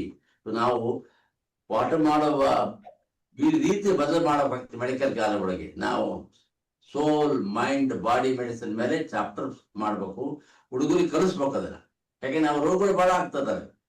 ಹಂಗಾಗಿ ಮಾಡರ್ನ್ ಸೈನ್ಸ್ ಒಳಗೆ ಲಿಮಿಟೇಷನ್ಸ್ ಬಹಳ ಅದಾವೆ, ಅದನ್ನ ಇಂಪ್ರೂವ್ಮೆಂಟ್ ಮಾಡ್ಬೇಕು. ನಾನು ಮೆಡಿಕಲ್ ಕೌನ್ಸಿಲ್ಗೆ ಲೆಟರ್ ಬರೆದು 10 ವರ್ಷ ಆಯ್ತು. ಇನ್ಕ್ಲೂಡ್ ಮಾಡ್ರಿ ಎಲ್ಲ ಸಿಲೆಬಸ್ ಮೆಡಿಕಲ್ ಕಾಲೇಜ್ ಒಳಗೆ, ಎಲ್ಲರೂ ಗುಂತಿರ್ಬೇಕು, ಈ ರೋಗಗಳು ಕಾಮನ್ ಅದಾವ ಅಂತ ಹೇಳಿದ್ದೇನೆ ಅವರಿಗೆ. ಹೀಗಾಗಿ there are some limitations modern science ಪದವಿ. ಹಂಗಾಗಿನೇ ಆಯುರ್ವೇದ ಮತ್ತು ಹೋಮಿಯೋಪತಿ ಒಳಗೆ ದೇಹ ಪೂರ್ತಿ ಕಲಿತಾರ ಅವರು. ನಾವು ಬರೀ ರೋಗಕ್ಕೆ ಔಷಧ ಕೊಡೋದು, ದೇಹಕ್ಕೆ ಅವ್ರಿಗೆ ಔಷಧ ಕೊಡಲ್ಲ. ಮನುಷ್ಯನಿಗೆ ಏನ್ ರೋಗ ಇದೆ, ಜ್ವರಕ್ಕೆ ಔಷಧ ಕೊಡೋರು. ಯಾಕೆ ಬಂತು ಅಂತ ಕೇಳಂಗಿಲ್ಲ, ಎಲ್ಲಿಂದ ಬಂತು ಕೇಳಂಗಿಲ್ಲ. BP ಬಂತು, ಡಯಾಬಿಟಿಸ್ ಬಂತು, ಗುಳಿಗೆ ಕೊಡ್ತೀವಿ. ಯಾಕೆ ಡಯಾಬಿಟಿಸ್ ಆಯ್ತು, ಎಲ್ಲಿಂದ ಬಂತಿದ್ದು, ರೋಗ ಯಾಕೆ ಬಂತು ಅಂತ ಪ್ರಶ್ನೆ ಮಾಡ್ಲಿಕ್ಕೆ ಆದ್ರೂ ಉತ್ತರ ಗೊತ್ತಿಲ್ಲ, ಆದ್ರೂ ಗುಳಿಗೆ ಕೊಡ್ತಾ ಇರ್ತೀವಿ. ಹಂಗಾಗಿ there are a lot of inadequacies in modern science. Sir ಬಹಳ ಚೆನ್ನಾಗಿ ಹೇಳಿದ್ರಿ. ನನ್ಗೆ ಏನು ಅಂದ್ರೆ, ನಮ್ಗೆ ನೀವ್ ಹೇಳ್ದಂಗೆ ಸೊ ನಮ್ಗೆ ಏನಾದ್ರೂ ಜ್ವರ ಬಂದ್ರೆ ಮೆಡಿಸಿನ್ ತಗೊಂತೀವಿ. ಇವಾಗ ಬ್ಯಾಕ್ ಪೈನ್ ಬಂದ್ರೆ ಹೋಗ್ತೀವಿ. ಇವಾಗ ನಾವು ಆರೋಗ್ಯವಾಗಿ ಇರ್ಬೇಕು ಅಂದ್ರೆ ಡಾಕ್ಟರ್ ಮೆಡಿಸನ್ ತಗೊಬೇಕು, ನಾವು ಮೆಂಟಲಿ ಸ್ಟ್ರಾಂಗ್ ಇರ್ಬೇಕು. ಹೌದು, ಕರೆಕ್ಟ್. ಅದಕ್ಕೆ ಪ್ರತಿ ವ್ಯಕ್ತಿ ತಾನೇ ತೀರ್ಮಾನ ಮಾಡಬೇಕು, ನಾನು ಆರೋಗ್ಯವಂತನಾಗಿರ್ಬೇಕು, ನನ್ನ ರೋಧಕ ಶಕ್ತಿ ಬಹಳ ಇರ್ಬೇಕು ನನಗೆ, ಹಂಗಾದ್ರೆ ಇನ್ಫೆಕ್ಷನ್ ಕಮ್ಮಿ ಆಗುತ್ತೆ, ಡಿಸೀಸ್ ಕಮ್ಮಿ ಆಗ್ತದೆ ಅಂತ ನಾವೇ ತೀರ್ಮಾನ ಮಾಡಬೇಕು. ಡಾಕ್ಟರ್ ನೋಡಿ, ಆಸ್ಪತ್ರೆ ನೋಡಿ ನಮ್ಮ ಆರೋಗ್ಯ ಬರಂಗಿಲ್ಲ. ಓಕೆ ಸರ್, ಅದು ನಿಜಾನೇ. ಸೊ ಅದೇ ಲೈನ್ ಅಲ್ಲಿ ಇವಾಗ ಸ್ಪಿರಿಚುಯಾಲಿಟಿ ಮತ್ತು ಮೆಡಿಟೇಷನ್ ದಿಂದ ಏನಾದ್ರೂ ಪಾಸಿಟಿವ್ ಹೆಲ್ತ್ ಸಿಗೋ ಅವಶ್ಯಕತೆ ಇದೆಯಾ? ಬಹಳ ಅದೇ, ನಾನು ದೃಢವಾಗಿ ನಂಬಿದ್ದೇನೆ. ನಮ್ಮ ಆಧ್ಯಾತ್ಮದಿಂದ ಆರೋಗ್ಯದ ಕಡೆಗೆ ಎಂಬ ಲಕ್ಷ್ಯನ ಬಹಳ ಕಡೆ ಕೊಡ್ತಾ ಇರ್ತೇನೆ ನನಗೆ. ಅದು ನಾವೊಂದು ದತ್ತು ಉಪನ್ಯಾಸ ಶುರು ಮಾಡಿದ್ವಿ ನಮ್ಮ ಕಾಲೇಜಿನ ಎದುರುಗಡೆ ಒಂದು ಮಠದಲ್ಲಿ ಶುರು ಮಾಡಿ, ವರ್ಷ ಯಾರು ರಿಸರ್ಚ್ ಮಾಡಿರ್ತಾರೆ ಸ್ಪಿರಿಚುಯಾಲಿಟಿ ಅಂಡ್ ಮೆಡಿಸಿನ್, ಅವರಿಗೆ ನಾವು ದತ್ತು ಉಪನ್ಯಾಸ ಕರೆದು ಅವರಿಗೆ ಫೆಲಿಸಿಟೇಟ್ ಮಾಡ್ತೀವಿ. ಆಮೇಲೆ ಅವರಿಗೆ ಅಮೌಂಟ್ ಕೊಡ್ತೀವಿ, ಅಂದ್ರೆ ಉತ್ತೇಜನ ರಿಸರ್ಚ್ ಮಾಡ್ಲಿ ಅಂತ. ಈಗ ನಾನು ಆಗಲೇ ನಿಮಗೆ ಹೇಳಿದಂಗೆ ಅನೇಕ ರೋಗಗಳು ಬರೋದು ಮನಸ್ಸಿನಿಂದ. ಮನಸ್ಸಿನ ವಿಕಾರ, ಚಿಂತನೆ, ಭಯ, ಹೆದರಿಕೆ, ನಿದ್ದೆ ಬರದಂಗಿರೋದು ಅವೆಲ್ಲನ. ಆ ಟೈಮ್ನಾಗೆ ನಕಾರಾತ್ಮಕ ವಿಚಾರಗಳು ಬಹಳ ಬರ್ತವೆ, ನೆಗೆಟಿವ್ ಫೀಲಿಂಗ್ಸ್ ಬರ್ತವೆ. ನೆಗೆಟಿವ್ ಫೀಲಿಂಗ್ ಬಂದಾಗ ಬ್ಯಾಡ್ ಹಾರ್ಮೋನ್ಸ್ ಉತ್ಪನ್ನ ಆಗ್ತವೆ. ಬ್ಯಾಡ್ ಹಾರ್ಮೋನ್ಸ್ ಕಾಟಕಾರಾಮನ್ ಅಂತೀವಿ, ಕಾರ್ಟಿಸೋಲ್ ಅಂತೀವಿ. ಅದರಿಂದನ ಹಾರ್ಟ್ ರೇಟ್ ಜಾಸ್ತಿ ಆಗುತ್ತೆ, BP ಜಾಸ್ತಿ ಆಗುತ್ತೆ, ಶುಗರ್ ಜಾಸ್ತಿ ಆಗ್ತದೆ. ಅದೇ ವ್ಯಕ್ತಿ ಮನಸ್ಸು ಶಾಂತವಾಗಿತ್ತ, ನಿಮ್ಗೆಲ್ಲ ಗೊತ್ತಿರೋಂಗೆ ಮನಸ್ಸು ಬಹಳ ಚಂಚಲವಾದ ಮನಸ್ಸು. ಒಂದು ಸೆಕೆಂಡ್ ನಲ್ಲಿ ಎಲ್ಲೋ ಹೋಗಿರುತ್ತೆ ಮನಸ್ಸು. ಸ್ಥಿರವಾಗಿ ಇರ್ಲಿಕ್ಕೆ ಸಾಧ್ಯವಾಗಂಗಿಲ್ಲ. ಸ್ಥಿರವಾಗಿ ಇರ್ಬೇಕಾದ್ರೆ ನಾವು ಮನಸ್ಸು ಗಟ್ಟಿ ಮಾಡ್ಬೇಕಾಗತ್ತೆ. ಮನಸ್ಸು ಗಟ್ಟಿ ಮಾಡೋದಂಗೆ ಅಂದ್ರೆ ಆಧ್ಯಾತ್ಮ ಬೇಕು, ಧ್ಯಾನ ಬೇಕು, ಯೋಗ ಬೇಕು, ಪ್ರಾಣಾಯಾಮ ಬೇಕು. ಅದರಿಂದ ಮನಸ್ಸು ಗಟ್ಟಿ ಆಯ್ತು ಅಂದ್ರೆ ಸಕಾರಾತ್ಮಕ ವಿಚಾರಗಳು ಬರ್ತವೆ. ಸಕಾರಾತ್ಮಕ ವಿಚಾರ ಬಂದ್ರೆ ಒಳ್ಳೆ ಹಾರ್ಮೋನ್ಸ್ ಬರ್ತವೆ ದೇಹದಿಂದ. ಆಗ್ಲಿ ನಿಮ್ಗೆ ಹೇಳಿದಂಗೆ ಡೋಪಮಿನ್ ಮತ್ತೆ ಇಂಥವು ಆಕ್ಸಿಟೋಸಿನ್, ಸಿರೋಟೋನಿನ್, ಇಂಥ ಹಾರ್ಮೋನ್ ಬರ್ತವೆ. ಅವು ಹಾರ್ಮೋನ್ಗಳು ಹೊಟ್ಟೆ ಒಳಗೆ ಉತ್ಪನ್ನ ಆಗ್ತವೆ, ಅದರ ಪರಿಣಾಮ ಮೈಂಡ್ ಮೇಲೆ ಆಗ್ತಾ ಇರ್ತದೆ. ಅಂತ ಸಕಾರಾತ್ಮಕ ಹಾರ್ಮೋನ್ಸ್ ಉತ್ಪನ್ನ ಆದ್ರೆ BP ಕಡಿಮೆ ಇರ್ತೈತೆ, ಶುಗರ್ ಕಮ್ಮಿ ಇರ್ತೈತೆ, ಶಾಂತವಾಗಿರ್ತಾನೆ, ಪ್ರೀತಿಯಿಂದ ಇರ್ತಾನೆ, ಸಂತೃಪ್ತಿ ಆಗಿರ್ತಾನೆ, ನೆಮ್ಮದಿಯಿಂದ ಇರ್ತಾನೆ, ಸಂತೋಷವಾಗಿರ್ತಾನೆ, ಆರೋಗ್ಯವಾಗಿರ್ತಾ ಇರ್ತಾನೆ. ಹಂಗಾಗಿ ಆರೋಗ್ಯ ಬೇಕು ಅಂದ್ರೆ ಮನುಷ್ಯನಿಗೆ ಕೇವಲ ದೈಹಿಕ ವಿಚಾರ ಸಾಲ, ಬರೀ ವಾಕಿಂಗ್ ಮಾಡಿದ್ರೆ ಆರೋಗ್ಯ ಬರಂಗಿಲ್ಲ. ಶಾಂತವಾಗಿ ಮಾಡ್ಬೇಕಾದ್ರೆ ಧ್ಯಾನ ಮಾಡ್ಬೇಕು, ಆಧ್ಯಾತ್ಮ ಬೇಕಾಗುತ್ತೆ. ಹಂಗಾಗಿ ನನಗೆ ದೃಢ ನಿರ್ಧಾರ ಮನಸ್ಸಿನೊಳಗೆ ಬಹಳ ಕನ್ಫರ್ಮ್ ಐತೆ. ಇದರಿಂದ ಮನುಷ್ಯನಿಗೆ ಆರೋಗ್ಯ ಬರ್ತದೆ. ಇಂಥ ತೀರ್ಮಾನಕ್ಕೆ ನಾವು ಏನು ರೊಕ್ಕ ಕೊಡಬೇಕಾಗಿಲ್ಲ, ಮಾರ್ಕೆಟ್ ಅಧ್ಯಾತ್ಮ ನಾವೇ ಮಾಡ್ಬೇಕು ಮನೆ ಒಳಗದನ್ನ. ಹಂಗ ವಿಚಾರ ಮಾಡಿ ನಾವು ದೃಢ ಮಾಡಿದ್ರೆ, ದಿನ ಧ್ಯಾನ, ಪ್ರಾಣಾಯಾಮ, ಯೋಗ ಮಾಡಿದ್ರೆ ಮನಸ್ಸು ಶಾಂತವಾಗಿರುತ್ತೆ, ಹಾರ್ಮೋನ್ಸ್ ಒಳ್ಳೆ ಬರ್ತವೆ, BP ಸರಿ ಇರ್ತೈತೆ, ಡಯಾಬಿಟಿಸ್ ಸರಿ ಇರ್ತೈತೆ, ಹಾರ್ಟ್ ಅಟ್ಯಾಕ್ ಆಗಂಗಿಲ್ಲ, ಲಕ್ಕೋ ಬರಂಗಿಲ್ಲ. ಇದು ದೃಢ ನಿರ್ಧಾರ ಇದೆ. ಹಂಗಾಗಿ ಆಧ್ಯಾತ್ಮಿಕ ಬಹಳ ಮುಖ್ಯವಾದೈತೆ. ಇನ್ನೊಂದು ಪ್ರಶ್ನೆ, ಇವಾಗ ನನ್ಗೂ even I have a back pain. Okay, recent ಆಗಿ ನನ್ಗೂ ಗೊತ್ತಾಯ್ತು ಅದು ಸ್ಲಿಪ್ ಡಿಸ್ಕ್ ಅಂತ.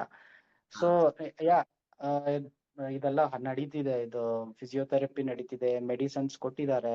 ಸೊ ಅದ್ರ ಜೊತೆಗೆ ನೀವ್ ಹೇಳ್ದಂಗೆ ನಾನು ಧ್ಯಾನ ಮಾಡಬೇಕು, ಮೀನ್ ಮೆಡಿಟೇಷನ್ ಅಥವಾ ಯೋಗ ಪ್ರಾಣಾಯಾಮ ಅದ್ರಿಂದಲೂ ಉಪಯೋಗ ಬರುತ್ತೆ ಅಂತ ನೀವು ಹೇಳ್ತಿದ್ದೀರಾ. ಅವೆಲ್ಲ ಮಾಡ್ತಾ ಇದಾರೆ ಈಗ ಫಿಸಿಯೋಥೆರಪಿ. ಇಲ್ಲ ಮಾಡ್ತಿಲ್ಲ, ಶುರು ಮಾಡ್ಬೇಕು. ನಿಮ್ದು ಇವಾಗ ಹೇಳಿದ್ರಲ್ಲ, ಇವಾಗ ಶುರು ಮಾಡ್ತೀನಿ. ನಿಮಗೆ ಸೀರಿಯಸ್ ಮಾಡ್ರಿ ಅಂತ ಹೇಳ್ತಾ ಇದ್ದಾರೆ ಈಗ.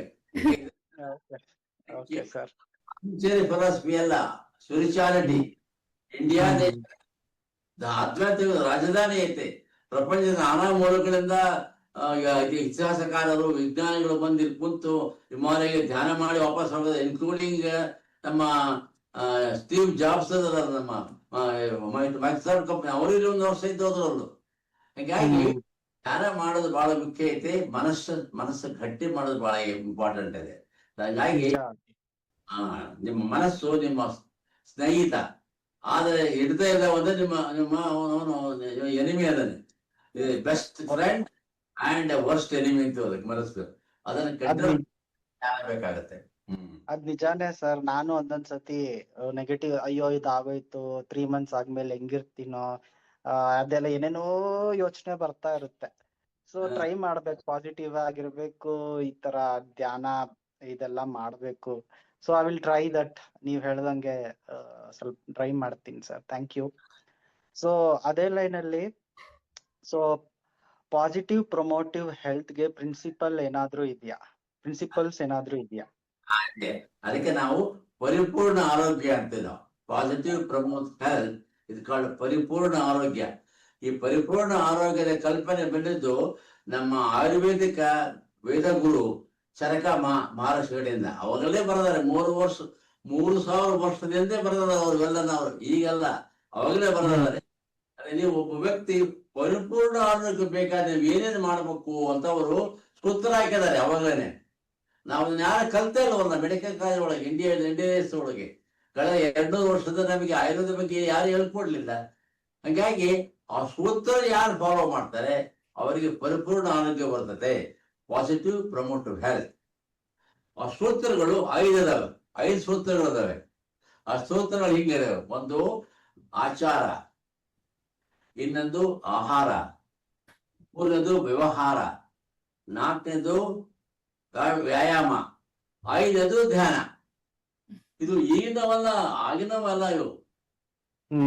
ಆಚಾರ ಅಂದ್ರೆ ಏನು? ಇಂಗ್ಲಿಷ್ನಾಗ ಅದನ್ನ ಕಾಂಡಕ್ಟ್ ಅಂತೀವಿ ನಾವು. ಕಾಂಟ್ಯಾಕ್ಟ್. ಅದೇ ನಾವು ನಮ್ಮ ಪರಿವಾರದ ಒಳಗೆ ಹೆಂಡತಿ ಕೂಡಿ, ಮಕ್ಕಳು ಕೂಡಿ, ತಂದೆ ತಾಯಿಗಳ ಕೂಡಿ, ಹಿರಿಯರ ಕೂಡಿ, ಸ್ನೇಹಿತರ ಕೂಡಿ, ಮತ್ತೆ ಸಂಘ ಸಂಸ್ಥೆಗಳು ನಾವು ಯಾವ ತರ ಮಾತಾಡ್ತೀವಿ, ಯಾವ ನಡವಳಿಕೆ ನಮ್ದಿದೆ, ನಮ್ಮ ಬಿಹೇವಿಯರ್ ಏನು, ಅದು ಆಚಾರ. ಅದು ಸೋಷಿಯಲ್ ಕಾಂಪೊನೆಂಟ್ ಆಫ್ ಹೆಲ್ತ್. ಈಗ ನಾವು ಆಗಲೇ ನಿಮಗೆ WHO ಡೆಫಿನೇಷನ್ ಹೇಳಿದಲ್ಲ, ಫಿಸಿಕಲ್, ಮೆಂಟಲ್, ಸೋಷಿಯಲ್ ಅಂಡ್ ಆಧ್ಯಾತ್ಮ. ಸೊ ಸೋಷಿಯಲ್ ಕಾಂಪೊನೆಂಟ್ ನಾವು ಹೆಂಗ್ ಮಾತಾಡ್ತೀವಿ, ಏನ್ ಗೌರವ ಕೊಡ್ತೀವಿ, ನಮ್ಮ ತಂದೆ ತಾಯಿಗಳು ಏನ್ ಹೆಂಗ್ ಹೇಳ್ಕೊಂತೀವಿ, ಅದಕ್ಕೆ ಆಚಾರ ಅಂತೇವೆ. ಸೊ ಯಾವ ವ್ಯಕ್ತಿ ಮನಸ್ಸು ಸ್ಥಿರವಾಗಿರುತ್ತೆ, ಸಂತೋಷವಾಗಿರುತ್ತೆ, ಅವಾಗ ಗೌರವ ಕೊಡ್ತಾರೆ ಎಲ್ಲರಿಗೂ. ಸೊ ದಟ್ ಇಸ್ ಕಾಲ್ಡ್ ಆಚಾರ, ಕಾಂಟ್ಯಾಕ್ಟ್. 2ನೇ ಸೂತ್ರ ಆಹಾರ, ಬಹಳ ಮುಖ್ಯವಾದ. ಏನ್ ಊಟ ಮಾಡ್ತೀವಿ, ಎಷ್ಟು ಊಟ ಮಾಡ್ತೀವಿ, ಎಷ್ಟು ಸಾರಿ ಮಾಡ್ತೀವಿ, ಎಲ್ಲಿ ಊಟ ಮಾಡ್ತೀವಿ, ಎಂಥದ್ದು ಊಟ ಮಾಡ್ತೀವಿ, ಯಾರುಗಳು ಊಟ ಮಾಡ್ತೀವಿ, ಬಹಳ ಮುಖ್ಯವಾದದ್ದು. ಹಂಗಾಗಿ you are what you eat, you are what you think. You are what ಆಹಾರ, what you think is mind. So ಮನಸ್ಸಲ್ಲಿ ಏನಾಗುತ್ತೆ, ಬೆನ್ನಿನ ಮೂಲ ಅಂತ ಕನ್ನಡ ಹೇಳ್ತಾರೆ. ಹಂಗಾಗಿ ಎಂತ ಆಹಾರ ಊಟ ಮಾಡ್ತೀವಿ. ಈಗಿನ ಆಹಾರ ನೋಡಿದ್ರೆ ಬಹಳ ಹೆದರಿಕೆ ಬರ್ತದೆ. ಅಂದ್ರೆ ನಾನೇನು ಊಟ ಮಾಡ್ತೀನಿ, ನಮ್ಮ ಮೊಮ್ಮಕ್ಳು ಊಟ ಮಾಡಲ್ಲ ಮನೆ ಒಳಗೆ. ಅವ್ರೇನು ಊಟ ನಾನು ಊಟ ಮಾಡಂಗಿಲ್ಲ ಮನೆ ಒಳಗೆ. ಮನೆಯವರಿಗೆ 2 ತರ ಅಡಿಗೆ ಮಾಡೋದು ನಾನು. ಅವ್ರು ಊಟ ಮಾಡೋದು ಬೇರೆ, ನಾನು ಊಟ ಮಾಡೋದು ಬೇರೆ. ಸೊ ಮನುಷ್ಯ ಆರೋಗ್ಯ ಇರ್ಬೇಕಾದ್ರೆ ಸಾತ್ವಿಕ ಆಹಾರ ಊಟ ಮಾಡ್ಬೇಕು. ಸಾತ್ವಿಕದ ಆಹಾರ, ಸಾತ್ವಿಕ ವಿಚಾರ ಬರ್ತವೆ. ಸಾತ್ವಿಕ ಆಹಾರ ಏನು? ಹೋಲ್ ಗ್ರೈನ್, ಆಮೇಲೆ ಜರ್ಮಿನೇಟಿಂಗ್ ಸೀಡ್ಸ್, ಪಲ್ಸಸ್, ಹಾಲು, ಮೊಸರು, ಮಜ್ಜಿಗೆ, ತುಪ್ಪ, ಬೆಣ್ಣೆ, ತರಕಾರಿ, ಹಣ್ಣುಗಳು, ಎಲ್ಲಾನು ಮನೆ ತರಕಾರಿ, ಎಲ್ಲಾನು ಹಣ್ಣುಗಳು, ಇದು ಸಾತ್ವಿಕ ಆಹಾರ. ಇದು ನಾವು ಎಷ್ಟು ದಿನ ಮಾಡ್ತೀವಿ ಅದನ್ನ. ಅದನ್ನ ಬಿಟ್ಟು ಬರ್ಗರ್ ತಿನ್ನಕ್ ಹೋಗ್ತೀವಿ, ಪಿಜ್ಜಾ ತಿನ್ನಕ್ ಹೋಗ್ತೀವಿ, ಪಾವ್ಭಾಜಿ ತಿನ್ನಕ್ ಹೋಗ್ತೀವಿ, ವಡೆಪಾವ್ ತಿನ್ನಕ್ ಹೋಗ್ತೀವಿ ಮನೆ ಬಿಟ್ಟು. ಹಿಂಗಾಗಿ ಕೆಂಪು ಗೋಧಿ, ಕೆಂಪು ಅಕ್ಕಿ, ಜೋಳ, ನವಣೆ, ಸಜ್ಜೆ, ಹಾಲು, ಮೊಸರು, ಮಜ್ಜಿಗೆ, ತುಪ್ಪ, ಬೆಣ್ಣೆ, ಎಲ್ಲಾ ಹಣ್ಣುಗಳು, ಎಲ್ಲಾ ತರಕಾರಿಗಳು ಯಾರು ದಿನಾಲು ಊಟ ಮಾಡ್ತಾರೆ ಅವರು ಆರೋಗ್ಯ ಸರಿ ಇರ್ತೈತೆ. ನೆವರ್ ಈಟ್ ಬೇಕರಿ ಫುಡ್ಸ್. ಬೇಕರಿ ಫುಡ್ಸ್ ಅಂದ್ರೆ bread, bun, cake, biscuit, ice cream, ಇವನ್ನ ಅದು ಜನಸಾಮಾನ್ಯರಿಗೆ ಕಾಮನ್ ಆಗ್ಬಿಟ್ಟಿದೆ. ಮಮ್ಮಂಟಿ ಯಾರ್ಯಾರ ಮನೆಗೆ ಹೋದ್ರೆ ಚಾ ಕೊಡ್ತಾರೆ, ಬಿಸ್ಕಿಟ್ ಕೊಡ್ತಾರೆ. ಬಟ್ ಯಾಕೆ ಬೇಡ ಅಂದ್ರೆ ಅದರೊಳಗೆ ಇದು ಕುರ್ಕುರಿ ಫುಡ್ ಇರ್ತೈತೆ, ಜಂಕ್ ಫುಡ್ ಇರ್ತೈತೆ, ಫಾಸ್ಟ್ ಫುಡ್ ಇರ್ತವೆ, ಎಲ್ಲ ತಿನ್ನಬಾರ್ದು. ಅವನ್ನ ಅದರೊಳಗೆ ಮೈದಾ ಇರ್ತದೆ, ಸಕ್ಕರೆ ಬಹಳ ಇರ್ತದೆ, ಉಪ್ಪು ಬಹಳ ಇರ್ತದೆ, ಮತ್ತೆ ಕೆಟ್ಟ ಜಿಡ್ಡು ಇರ್ತದೆ, ಅದಕ್ಕೆ ಟ್ರಾನ್ಸ್ಪೋರ್ಟ್ ಅಂತೀವಿ. ರಾಸಾಯನಿಕ ಇರ್ತವೆ, ಕೆಮಿಕಲ್ಸ್ ಇರ್ತವೆ, ಬಜರ್ಮೆಂಟ್ ಇರ್ತವೆ. ಇದರಿಂದ ನಾವೆಲ್ಲದೂ ನಮ್ಮ ಆರೋಗ್ಯಕ್ಕೆ ಅನನುಕೂಲವಾಗ್ತವೆ. ಇದರಿಂದ ನಮಗೆ ಬೊಜ್ಜು ಬಂತು, ಡಯಾಬಿಟಿಸ್ ಬಂತು, BP ಬಂತು, ಹಾರ್ಟ್ ಅಟ್ಯಾಕ್ ಬಂತು. ಅದಕ್ಕೆ ಆಹಾರ ಬಹಳ ಮುಖ್ಯವಾದ್ದು. ಬೀಡಿ, ಸಿಗರೇಟು, ತಂಬಾಕು, ಇವೆಲ್ಲ ಗುಟ್ಕ, ಎವರಿ ಆಲ್ಟರ್ನೇಟ್ ಫೆಲೋ ನಮ್ಗೆ ಬರೋ ಪೇಷಂಟ್ ಗುಟ್ಕ ಬಂದಿರ್ತಾರೆ, ಇವೆಲ್ಲ ತೆಗಿಬೇಕಾಗ್ತದೆ. ಇವೆಲ್ಲ ಎಲ್ಲಿಂದ ಸಂಸ್ಕೃತಿ ಅಲ್ಲ, ಇದು ಎಲ್ಲ ಪಾಶ್ಚಿಮಾತ್ಯ ಸಂಸ್ಕೃತಿಗಳು. 1991 ನಾವೆಲ್ಲ ಬಂದದ್ರಲ್ಲಿ. ಅದಕ್ಕೆ ಅವಾಗ ಮನುಷ್ಯ ಇವೆಲ್ಲನ ಬಿಡ್ಬೇಕಾಗತ್ತೆ. ಮತ್ತೆ ಊಟ ಮಾಡುವಾಗ ಸಂತೋಷವಾಗಿ ಊಟ ಮಾಡಬೇಕು, ಆಹ್ಲಾದಗಳು ಊಟ ಮಾಡಬೇಕು, ಪರಿವಾರದ ಕೂಡ ಊಟ ಮಾಡಬೇಕು, ಸಾವಕಾಶ ಅಗದು ಊಟ ಮಾಡಬೇಕು, 2 ತಾಸು ಮಲಗಿ ಬಂದ್ರೆ ಊಟ ಮಾಡಬೇಕು. ಇವೆಲ್ಲ ನನ್ನ ನಿಯಮಗಳು ಮೊದಲಿಂದ ಇದ್ದವು. ಅವನು ಈಗಲೂ ಮಾಡಿದರೆ ಆರೋಗ್ಯ ಚೆನ್ನಾಗಿರ್ತದೆ. ಹಂಗಾಗಿ ಆಹಾರ ಬಹಳ ಮುಖ್ಯವಾದ ಮನುಷ್ಯನಿಗೆ. ಈಗ ನಮಗೆ ಕಳೆದ 10 ವರ್ಷದಲ್ಲಿ ಹೊಸ ಸಂಶೋಧನೆ ಮಾಡಕತ್ತೀವಿ ನಾವೀಗ. ಅಂದ್ರೆ ಇಂಟೆಸ್ಟೈನ್ಗೂ ಬ್ರೈನ್ಗೂ ಸಂಬಂಧ ಉಂಟು. ಅದಕ್ಕೆ ನಾವು ಗಟ್ ಬ್ರೈನ್ ಆಕ್ಸಿಸ್ ಅಂತೀವಿ. ಗಟ್ ಅಂದ್ರೆ ಇಂಟೆಸ್ಟೈನ್. ಏನು ಊಟ ಮಾಡ್ತೇವೆ ಅದರೊಳಗೆ ಲಕ್ಷಾಂತರ ಜೀವಿಕಣಗಳು ಇರ್ತವೆ. ಆ ಜೀವಿಕಣಗಳು ನಮ್ಮ ಆಹಾರದ ಮೇಲೆ ಡಿಪೆಂಡ್ ಆಗಿರ್ತವೆ. 85% ಒಳ್ಳೆ ಇರ್ತವೆ, 15% ಕೆಟ್ಟವಿರ್ತವೆ. ಆ 85% ಕ್ರಿಮಿಗಳು, ಜೀವಕೋಶಗಳು ಒಳ್ಳೆ ಹಾಲು ಉತ್ಪನ್ನ ಮಾಡ್ತವೆ. ಚಲೋ ಊಟ ಮಾಡಿದ್ರೆ ಮೂಡ್ ಚೆನ್ನಾಗಿರ್ತದೆ. ಅದಕ್ಕೆ ಫುಡ್ ಅಂಡ್ ಮೂಡ್ ಅಂತೀವಿ. ಆಹಾರ ಬಹಳ ಮುಖ್ಯವಾದ್ದು. ಮೂರನೇ ಸೂತ್ರ ವ್ಯಾಯಾಮ. ಪ್ರತಿಯೊಬ್ರು ವ್ಯಾಯಾಮ ಮಾಡ್ಲೇಬೇಕು. ಮೊದಲೆಲ್ಲ ನಮ್ಮ ತಂದೆ ತಾಯಿಗಳು ಹೊಲಕ್ಕೆ ಹೋಗ್ತಿದ್ರು, ಕೂಲಿಕಾರ ಕೆಲಸ ಮಾಡ್ತಿದ್ರು. ಈಗೇನಿಲ್ಲ, ಬರೇ ಕೂತು 4 ತಾಸು ಟಿವಿ ನೋಡೋದು, ಮೊಬೈಲ್ ನೋಡೋದು. ನಾವು ಸಿಟ್ಟಿಂಗ್ ಸಿಂಡ್ರೋಮ್ ಅಂತೀವಿ. ಅದಕ್ಕೆ ಸಿಟ್ಟಿಂಗ್ ಸಿಂಡ್ರೋಮ್. ಕುಂತೆ ಮಾಡೋದಲ್ಲ, ಕುಂಟಿದ್ದು ಕರಗಂಗಿಲ್ಲ. ಅದಕ್ಕೆ ಪ್ರತಿಯೊಬ್ಬ ವ್ಯಕ್ತಿ ಮಿನಿಮಮ್ 30-40 ಮಿನಿಟ್ ದಿನಾಲೂ ವಾಕಿಂಗ್ ಮಾಡ್ಬೇಕು, ಸೈಕಲ್ ಹೊಡಿಬೋದು, ಈಜಾಡ್ಬೋದು, ಯಾವ್ದಾದ್ರು ಒಂದು ಮಾಡೋದು, ವ್ಯಾಯಾಮ ಮಾಡ್ಲೇಬೇಕು. ಅದರಿಂದ BP ಕಮ್ಮಿ ಆಗುತ್ತೆ, ಸಕ್ಕರೆ ಕಮ್ಮಿ ಆಗ್ತದೆ, ಬೋನ್ ಸ್ಟ್ರಾಂಗ್ ಆಗ್ತವೆ, ಮದರ್ ಸ್ಟ್ರಾಂಗ್ ಆಗ್ತವೆ, ಸಂತೋಷ ಆಗ್ತದೆ, ನಿದ್ದೆ ಚೆನ್ನಾಗಿ ಬರ್ತದೆ. ಅದಕ್ಕೆ ವ್ಯಾಯಾಮ ಯಾರು ಮಾಡೋದು ಬಿಡಲೇಬಾರದು. ಅದು ಮೂರನೇದು. ನಾಲ್ಕನೇದು ವ್ಯವಹಾರ. ವ್ಯವಹಾರ ಅಂದ್ರೆ ನಾವು ವೃತ್ತಿಯಲ್ಲಾಗ್ಲಿ, ಉದ್ಯೋಗದಲ್ಲಾಗ್ಲಿ, ವ್ಯಾಪಾರದಲ್ಲಾಗ್ಲಿ ನಮ್ಮ ಮೋಟಿವ್ ಏನದೆ. ವ್ಯಾಪಾರ ಮಾಡುವಾಗ 10% ಸಾಕ ನಿಮಗೆ ಇನ್ಕಮ್ಮು, ಅಥವಾ 50% ಮಾಡಬೇಕು. ಸೊ ವ್ಯವಹಾರದೊಳಗೆ ನೀವು ಪ್ರಾಮಾಣಿಕವಾಗಿ ಪಾರದರ್ಶಕ ಮಾಡಿದ್ರೆ ಅವತ್ತು ಮನುಷ್ಯನಿಗೆ ಸುಖವಾಗಿ ನಿದ್ದೆ ಬರುತ್ತೆ, ಶಾಂತವಾಗಿರ್ತಾನೆ. ಸೊ ವ್ಯವಹಾರ ಮಾಡುವಾಗ ನೀವು ನಿಮ್ಮ ಮೋಟಿವ್ ಚೇಂಜ್ ಮಾಡಿ ಬೇರೆಯವ್ರಿಗೆ ಮೋಸ ಮಾಡಬಾರ್ದು. ಆ ತರ ವ್ಯವಹಾರ ಚೆನ್ನಾಗ್ತದೆ. ಕೊನೆಯದು ಧ್ಯಾನ, ಬಹಳ ಮುಖ್ಯವಾದ ಧ್ಯಾನ. ಅದೇ ಧ್ಯಾನ ಅಂದ್ರೆ ಅದಕ್ಕೂ ಆಧ್ಯಾತ್ಮ ಸಂಬಂಧಪಟ್ಟದ್ದು. ಆಧ್ಯಾತ್ಮ is science of soul.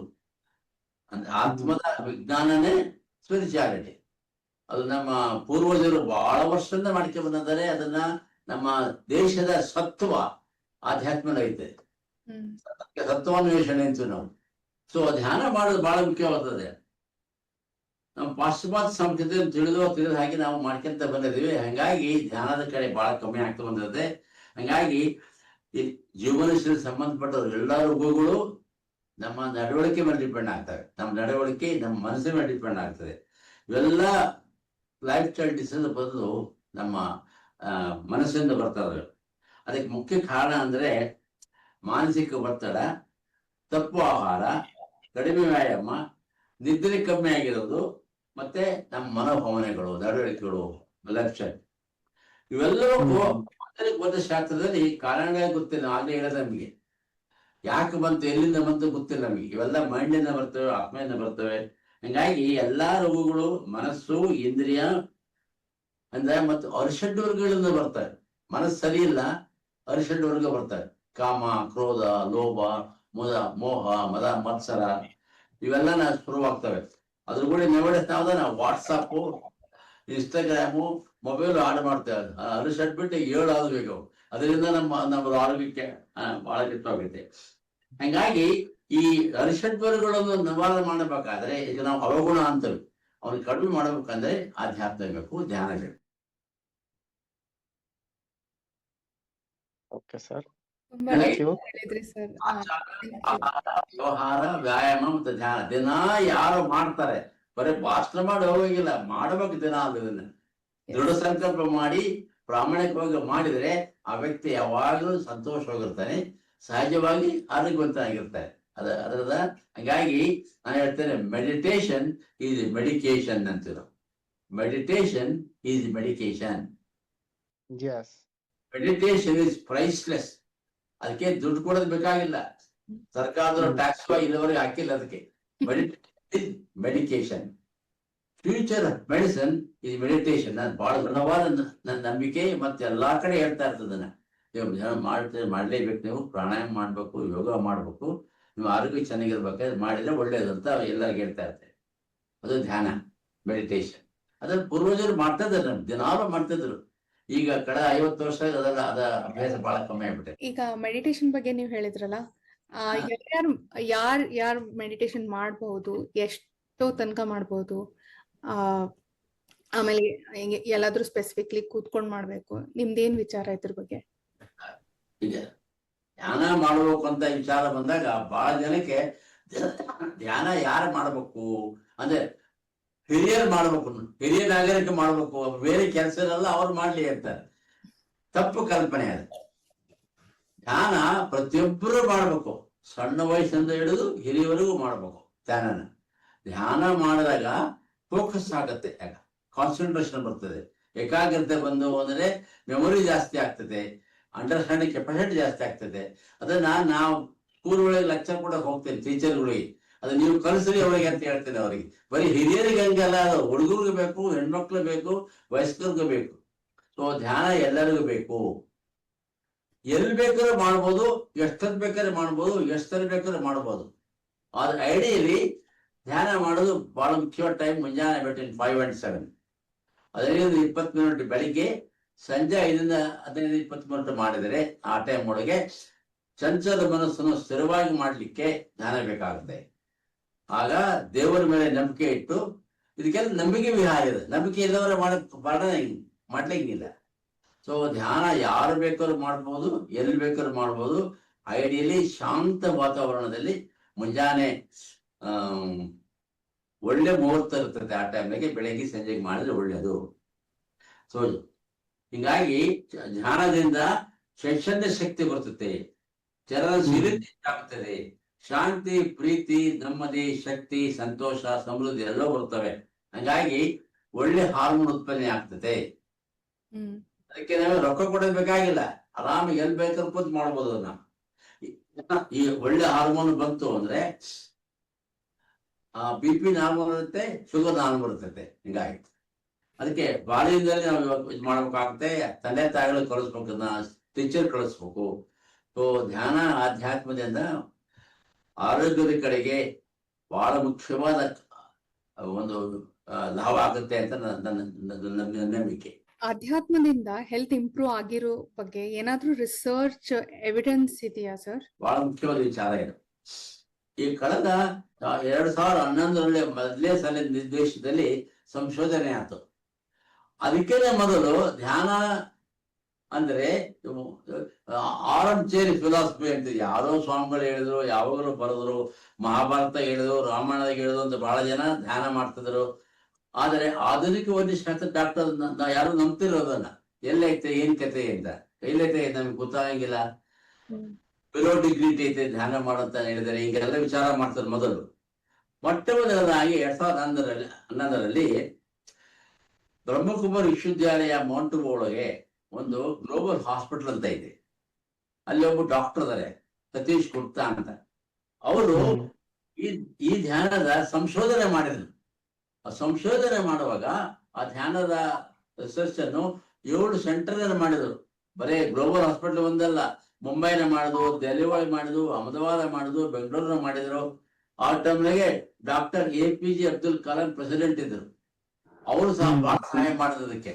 So ಸಂಶೋಧನೆ ಮಾಡಿ ಮುಂದಿನ 2 ವರ್ಷದೊಳಗೆ ಯಾವ ರೋಗಿಗೆ ಹಾರ್ಟ್ ರೋಗ ಇತ್ತು ಅವ್ರಿಗೆ ಆಪರೇಷನ್ ಮಾಡಿಸ್ಕೊಂಡ್ರೆ ಡಾಕ್ಟರ್ ಹೇಳಿದ್ರು. ಆದ್ರೆ ಆಪರೇಷನ್ ಮಾಡ್ಲಿಕ್ಕೆ ತಯಾರಿರಲಿಲ್ಲ, ರೊಕ್ಕ ಇಲ್ಲ ಅಂತ ರೋಗಿಗಳನ್ನ ಕಲೆಕ್ಟ್ ಮಾಡಿದ್ರು. ಅವರು ಮೌಂಟಬು ಒಳಗೆ ಕಲೆಕ್ಟ್ ಮಾಡಿ ಮೌಂಟಬು ಒಳಗಿತ್ತು ಅವರಿಗೆ 7 ದಿನ ಅವರಿಗೆ ಧ್ಯಾನ ಹೇಳ್ಕೊಟ್ರು, ಸಾತ್ವಿಕ ಆಹಾರ ಬಗ್ಗೆ ಹೇಳ್ಕೊಟ್ರು. ಅವ್ರ ಮನೆಯವರನ್ನ ಕರೆದು ಅವ್ರಿಗೂ ಕಲಿಸಿದ್ರು. ಹಂಗೆ 1,000 ಮಂದಿಗೆ ಸಂಶೋಧನೆ ಮಾಡಿದ್ರು. ಅವರು ಮಾಡಿ ಯಾರಿಗೆ ಕಾರ್ನರ್ ಆರ್ಟಿಡಿಸ್ ಅಂತ ಹಾರ್ಟ್ ಅಟ್ಯಾಕ್ ಅಂತವಲ್ಲ ಆ ತರ ರೋಗ ಇದ್ದವರಿಗೆ ಮುಂದಿನ 3 ತಿಂಗಳ ಒಳಗೆ ಅದು ಆ ಸಿಂಪ್ಟಮ್ಸ್ ಎಲ್ಲ ಹೋಗ್ಬಿಟ್ಟು, ನೋವು ಹೋಯ್ತು, ಧಾಪ್ ಕಮ್ಮಿ ಆಯ್ತು, ಕಾಲ ಮೇಲೆ ಬಾಬಾದ ಕಮ್ಮಿ ಆಯ್ತು. ಅದಕ್ಕೆ ಅವರನ್ನ 3 ಡೈಮೆನ್ಷನ್ ಹೆಲ್ತ್ ಕೇರ್ ಅಂತ ಅದ 3 ಡೈಮೆನ್ಷನ್ ಹೆಲ್ತ್ ಕೇರ್ ಅಂತ ಒಂದು ಮೆಡಿಟೇಷನ್, ಸಾತ್ವಿಕ ಆಹಾರ ಮತ್ತೆ ವ್ಯಾಯಾಮ, ಈ 3 ಮಾಡಿಸಿ ಅವರಿಗೆ ರಿವರ್ಸಲ್ ಆಫ್ ಹಾರ್ಟ್ ಡಿಸೀಸ್ ಮಾಡಿ ಫಸ್ಟ್ ಟೈಮ್ ತೋರಿಸಿ ಇಂಡಿಯನ್ ಹಾರ್ಟ್ ಜರ್ನಲ್ ಒಳಗೆ ಸಂಶೋಧನೆ ಆರ್ಟಿಕಲ್ ಬರೆದು ಜುಲೈ 2011ರಲ್ಲಿ. ಅಲ್ಲಿವರೆಗೂ ನಮ್ಮ ಆಧುನಿಕ ವೈದ್ಯಶಾಸ್ತ್ರಜ್ಞರಿಗೆ ಇದರ ಬಗ್ಗೆ ಗೊತ್ತೇ ಇರಲಿಲ್ಲ. ಬರೇ ಇದು ನಾವು ಗಾಳಿಯಲ್ಲಿ ಮಾತಾಡಂಗ್ ಮಾಡ್ತದ. ಆದ್ರೆ ನಮ್ಗೆ ಸಂಶೋಧನೆಯಾಗಿ ಗೊತ್ತಾಗಿದ್ದು ಆದ್ರಿಂದನ. ಹಂಗಾಗಿ ಇಲ್ಲಿ ಎಲ್ಲಾ ಡಾಕ್ಟರ್ಗಳೀಗ ಪ್ರತಿ ವರ್ಷ ಎಲ್ಲಾ ಕಡೆ ರಿಸರ್ಚ್ ಮಾಡ್ತಾ ಇದಾರೆ, ಮತ್ತೆ ಅದರ ಬಗ್ಗೆ ಡಿಸ್ಕಷನ್ ಮಾಡ್ತಾ ಇದಾರೆ. ಅದು ಬಹಳ ಮುಖ್ಯವಾದ ಇದೇನು ಬಹಳ ಮುಖ್ಯವಾದ ರಿಸರ್ಚ್ ಆಯ್ತು. ಅದರಿಂದ ನಮ್ಗೆ ಗೊತ್ತಾಗ್ತು ಧ್ಯಾನದಿಂದ ಹಾರ್ಟ್ ಡಿಸೀಸ್ ರಿವರ್ಸ್ ಮಾಡ್ಬೋದು, BP ಕಡಿಮೆ ಮಾಡಬಹುದು, ಒಬೆಸಿಟಿ ಕಮ್ಮಿ ಮಾಡಬಹುದು, ವಿತೌಟ್ ಸರ್ಜರಿ ಅವ್ರ ಇಂಪ್ರೂವ್ಮೆಂಟ್ ಆದ, ಮೆಡಿಸಿನ್ ಡೋಸ್ ಕಮ್ಮಿ ಆಗ್ತ ಅವ್ರಿಗೆ. ಹಂಗಾಗಿ ಸಾವಿರಾರು ಮಂದಿ ಈಗ ಅಲ್ಲಿ ಅವ್ರ ಕಡೆಯಿಂದ ಧ್ಯಾನ ಮಾಡ್ಕೊಂತ ಇದಾರೆ. ಅದಕ್ಕೆ ಅವರೆಲ್ಲರನ್ನು ದಿಲ್ವಾಲೆ ಅಂತ ಕರೀತಾರೆ ಮೌಂಟಬು ಒಳಗೆ, ಗ್ಲೋಬಲ್ ಹಾಸ್ಪಿಟಲ್ ಒಳಗೆ. ಅಂತ ಡಾಕ್ಟರ್ ನಾವು ಕರೆದು ಸತ್ಕಾರ ಮಾಡಿದ್ವಿ. 2015 ಒಳಗೆ ನಾವ್ ಏನ್ ಪ್ರಾರಂಭ ಮಾಡಿದ್ವಿ ಈ ದತ್ತಿ ಉಪನ್ಯಾಸನ, ಸತೀಶ್ ಗುಪ್ತಾ ಅವ್ರನ್ನ ಕರೆದು ಸತ್ಕಾರ ಮಾಡಿವಿ. ಎಲ್ಲಾ ಡಾಕ್ಟರ್ ಕರೆದು ಹೇಳಿವಿ, ನೋಡ್ರಿ ಈ ಡಾಕ್ಟರ್ ಮಾಡಿದರೆ ಸಂಶೋಧನೆ ಆಗಿದೆ, ಪಬ್ಲಿಕೇಶನ್ ಆಗಿದೆ, ವೆಸ್ಟರ್ನ್ ಇಂಡಿಯಾ ಒಳಗೆ ವೆಸ್ಟರ್ನ್ ದೇಶ ಒಳಗೆ ಇದನ್ನ ಅವರು ಒಪ್ಕೊಂಡಿದ್ದಾರೆ. ಹೀಗಾಗಿ so there is a role for meditation in health ಅಂತ ಸಂಶೋಧನೆಯಿಂದ ಅದನ್ನ ದೃಢವಾಗಿ ಸಂಪರ್ಕ ಆಗ್ತದೆ. ಹಂಗಾಗಿ ನಾವು ಬಹಳ ಫರ್ಮ್ ಮೈಂಡ್ ಅಲ್ಲಿ ಇರ್ತೀವಿ. ಇದು ನಾಟೆ ಗಾಳಿ ಮಾತಲ್ಲ, ಇದು ದೃಢವಾಗಿ ನಿರ್ಧಾರ ಮಾಡಿದ್ದು ಸಂಶೋಧನೆಯಿಂದ ಇದೆ. ಅದಕ್ಕೆ ಬಹಳ ಮುಖ್ಯವಾದ ಆಧಾರ ಐತೆ ಇದಂತ. ತುಂಬಾ ಚೆನ್ನಾಗಿ ಹೇಳಿದ್ರಿ ಸರ್. ಒಂದ್ ಎಕ್ಸ್ಟ್ರಾ ಕ್ವಶನ್ ಕೇಳ್ಬೋದಾ? ಹೇಳಿ ಗೊತ್ತ ಹೇಳ್ರಿ. ನಮ್ಮ ಚಾನೆಲ್ ಹೆಸರು ದ ಗೈಡಿಂಗ್ ವಾಯ್ಸ್. ನಿಮ್ಮ ಜೀವನದಲ್ಲಿ ಗೈಡಿಂಗ್ ವಾಯ್ಸ್ ಯಾರಿದ್ದಾರೆ? Guiding voice voice guiding voice ನನ್ನ ಆತ್ಮ, ದೇವರು. ನಾನು ಬಹಳ ದೃಢವಾದ ನಂಬಿಕೆ ದೇವರ ಮೇಲೆ. ಇಲ್ಲದರೂ ಗೊತ್ತಿಲ್ಲ, ಬಟ್ ನಂಬಿಕೆ ಬಹಳ ಐತೆ. ದೇವರ ಮೇಲೆ ನಂಬಿಕೆ, ಆತ್ಮವಿಶ್ವಾಸ. ಮತ್ ನನ್ನ ಬೆಳೆಸಿದರು ಬೆಳಗಾವಿ ಒಳಗೆ 3 ಜನ ವ್ಯಕ್ತಿಗಳಿದ್ದಾರೆ.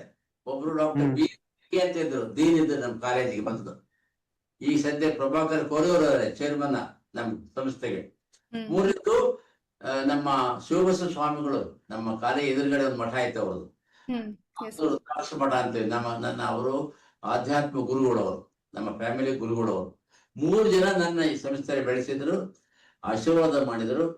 ಆತ್ಮವಿಶ್ವಾಸ, ದೃಢ ಸಂಕಲ್ಪ ಮತ್ತು ಬಹಳ ಕಠಿಣ ಪರಿಶ್ರಮ, ಪ್ರಾಮಾಣಿಕ ಪಾರದರ್ಶಕವಾಗಿ ಮಾಡಿದ ಕೆಲಸನ ಅದರಿಂದಲೇ ನಾವು ಇಲ್ಲಿವರೆಗೂ ಈ ವಯಸ್ಸಲ್ಲಿ ಸಹ ಡೈರೆಕ್ಟ್ ಆಗಿ ಕೆಲಸ ಮಾಡ್ತಾ ಇದ್ದೇನೆ.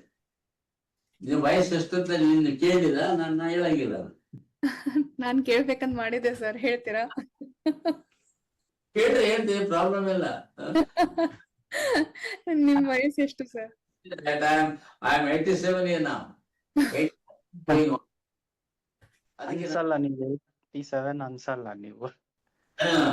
ಬಹಳ ನನ್ನ ಕೇಳ್ತಾರೆ ನಿಮ್ ವಯಸ್ಸು ಎಷ್ಟು ಅಂತ ಕೇಳ್ತಾರೆ. ಹೇಳಿದ್ರೆ age is just A number. Yes sir. You are old, you are old. If you think you are young, you are young. It is not stage of life, but a state of mind. Yes. Age is state of mind and not stage of life. Age is just A number. So ಆ ಸೂತ್ರನ ನಾನು ನಂಬ್ತೀನಿ. ನಾನು ಅಷ್ಟೇ, ನನ್ ವಯಸ್ಸಿರೋಕ್ಕಿಂತ ನನ್ಕಿಂತ ಕಮ್ಮಿ ವಯಸ್ಸಿರೋರ್ ಜೊತೆನೆ ನಾನು ತುಂಬಾ ಇರ್ತೀನಿ. ಅದು ನಮ್ ಫ್ರೆಂಡ್ಸ್ ಎಲ್ಲ ಹೇಳ್ತಿರ್ತಾರೆ, ನೀನೇನ್ ಹಿಂಗಿದ್ಯಾ, ನಿಮ್ ವಯಸ್ಸವ್ರ ಹತ್ರ ಇರು ಅಂತೆಲ್ಲ ಬೈತಾ ಇರ್ತಾರೆ. But I like that being and thinking Young is always good. Sir ನಿಮ್ಗೊಂದು ಸರ್ಪ್ರೈಸ್, ನಿಮ್ಗೊಂದು ರ್ಯಾಪಿಡ್ ಫೈರ್ ರೌಂಡ್ ಇದೆ. 5 ಕ್ವಶನ್ಸ್, ಸಿಂಪಲ್ ಕ್ವಶನ್ಸ್. ನಾನ್ ಪಟ್ಟ ಅಂತ ಹೇಳ್ತೀನಿ, ನೀವು ಪಟ್ಟ ಅಂತ ನಿಮ್ ಮನ್ಸಿನಲ್ಲಿ ಏನ್ ಬರುತ್ತೋ ಅದ್ ಹೇಳ್ಬಿಡಿ. ಕಷ್ಟ ಹೇಳಿ ಕೇಳಿ. ಓಕೆ, ನೀವು ಮೆಡಿಕಲ್ ಫೀಲ್ಡ್ ನಲ್ಲಿ ತುಂಬಾ ಮೆಡಿಕಲ್ ಬುಕ್ಸ್ ಓದಿರ್ತೀರಾ. ಆ ಮೆಡಿಕಲ್ ಬುಕ್ಸ್ ಬಿಟ್ಟು ನೀವ್ ಯಾವ್ದಾದ್ರು ಫಿಕ್ಷನ್ ಬುಕ್ಸ್ ಓದಿದ್ರೆ ನಿಮ್ ಫೇವ್ರೆಟ್ ಬುಕ್ ಯಾವ್ದು ಫಿಕ್ಷನ್ ಅಲ್ಲಿ? ಅದ ಮೆಡಿಕಲ್ ಬುಕ್ಸ್ ಬಿಟ್ಟು ಓದೋದು ನಾನು ಆಧ್ಯಾತ್ಮಕ್ಕೆ ಸಂಬಂಧಪಟ್ಟವು, ಇತಿಹಾಸ ಸಂಬಂಧಪಟ್ಟ ಮತ್ತೆ ನಮ್ಮ ದೇಶದ ಪುಣ್ಯ ಪುರುಷರ ಪುಸ್ತಕಗಳು ಬಹಳ ಓದ್ತೀನಿ ನಾನು. ಪಕ್ಷನ ಓದಲ್ಲ, ಅಂತವೇನು ಓದಲ್ಲ. ಪುಣ್ಯ ಪುರುಷರು, ಇತಿಹಾಸಕಾರರು, ಆಧ್ಯಾತ್ಮದು, ನಮ್ದು ಭಾರತದ ಇತಿಹಾಸ ಏನು, ಇಂಥದ್ರ ಬಗ್ಗೆ ಬಹಳ ಓದ್ತಾ ಇರ್ತೇನೆ. ಬಹಳ ಪುಸ್ತಕಗಳು ಕನ್ನಡದ ಕಡೆ. ಓಕೆ, ಅದ್ರಲ್ಲಿ ಯಾವ್ದಾದ್ರು ಒಂದ್ ಹೇಳ್ತೀರಾ ನಿಮ್ಗೆ ತುಂಬಾ ಇಷ್ಟವಾದದ್ದು ಬುಕ್? ಆದ್ರೆ ತುಂಬಾ ಓದಿರೋದು ಪುಣ್ಯ ಪುರುಷರಂತ 1200 ಪೇಜ್ ಪುಸ್ತಕ ಬರೆದಿದ್ದಾರೆ ನಮ್ಮ ಅಥಣಿಯವರು, ಪ್ರಭುಚಂದ್ರ ಸ್ವಾಮಿ.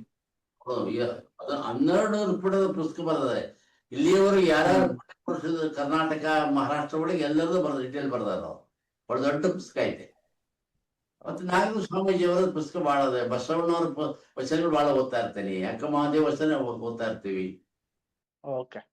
ಎಲ್ಲ ಪುಣ್ಯ ಪುರುಷರು, ವಚನಕಾರರು, ಅದರ ಸಾಹಿತ್ಯ ಸಂಬಂಧಪಟ್ಟ ಪುಸ್ತಕಗಳು ಬಹಳ ಓದ್ತೀನಿ ನಾನು. ಸರ್ ನೀವು ಮೂವೀಸ್ ಅಥವಾ ವೆಬ್ ಸೀರೀಸ್ ಏನಾದ್ರು ನೋಡ್ತೀರಾ? ಬಹಳ ಕಮ್ಮಿ. ಬಹಳ ಕಮ್ಮಿನಾ?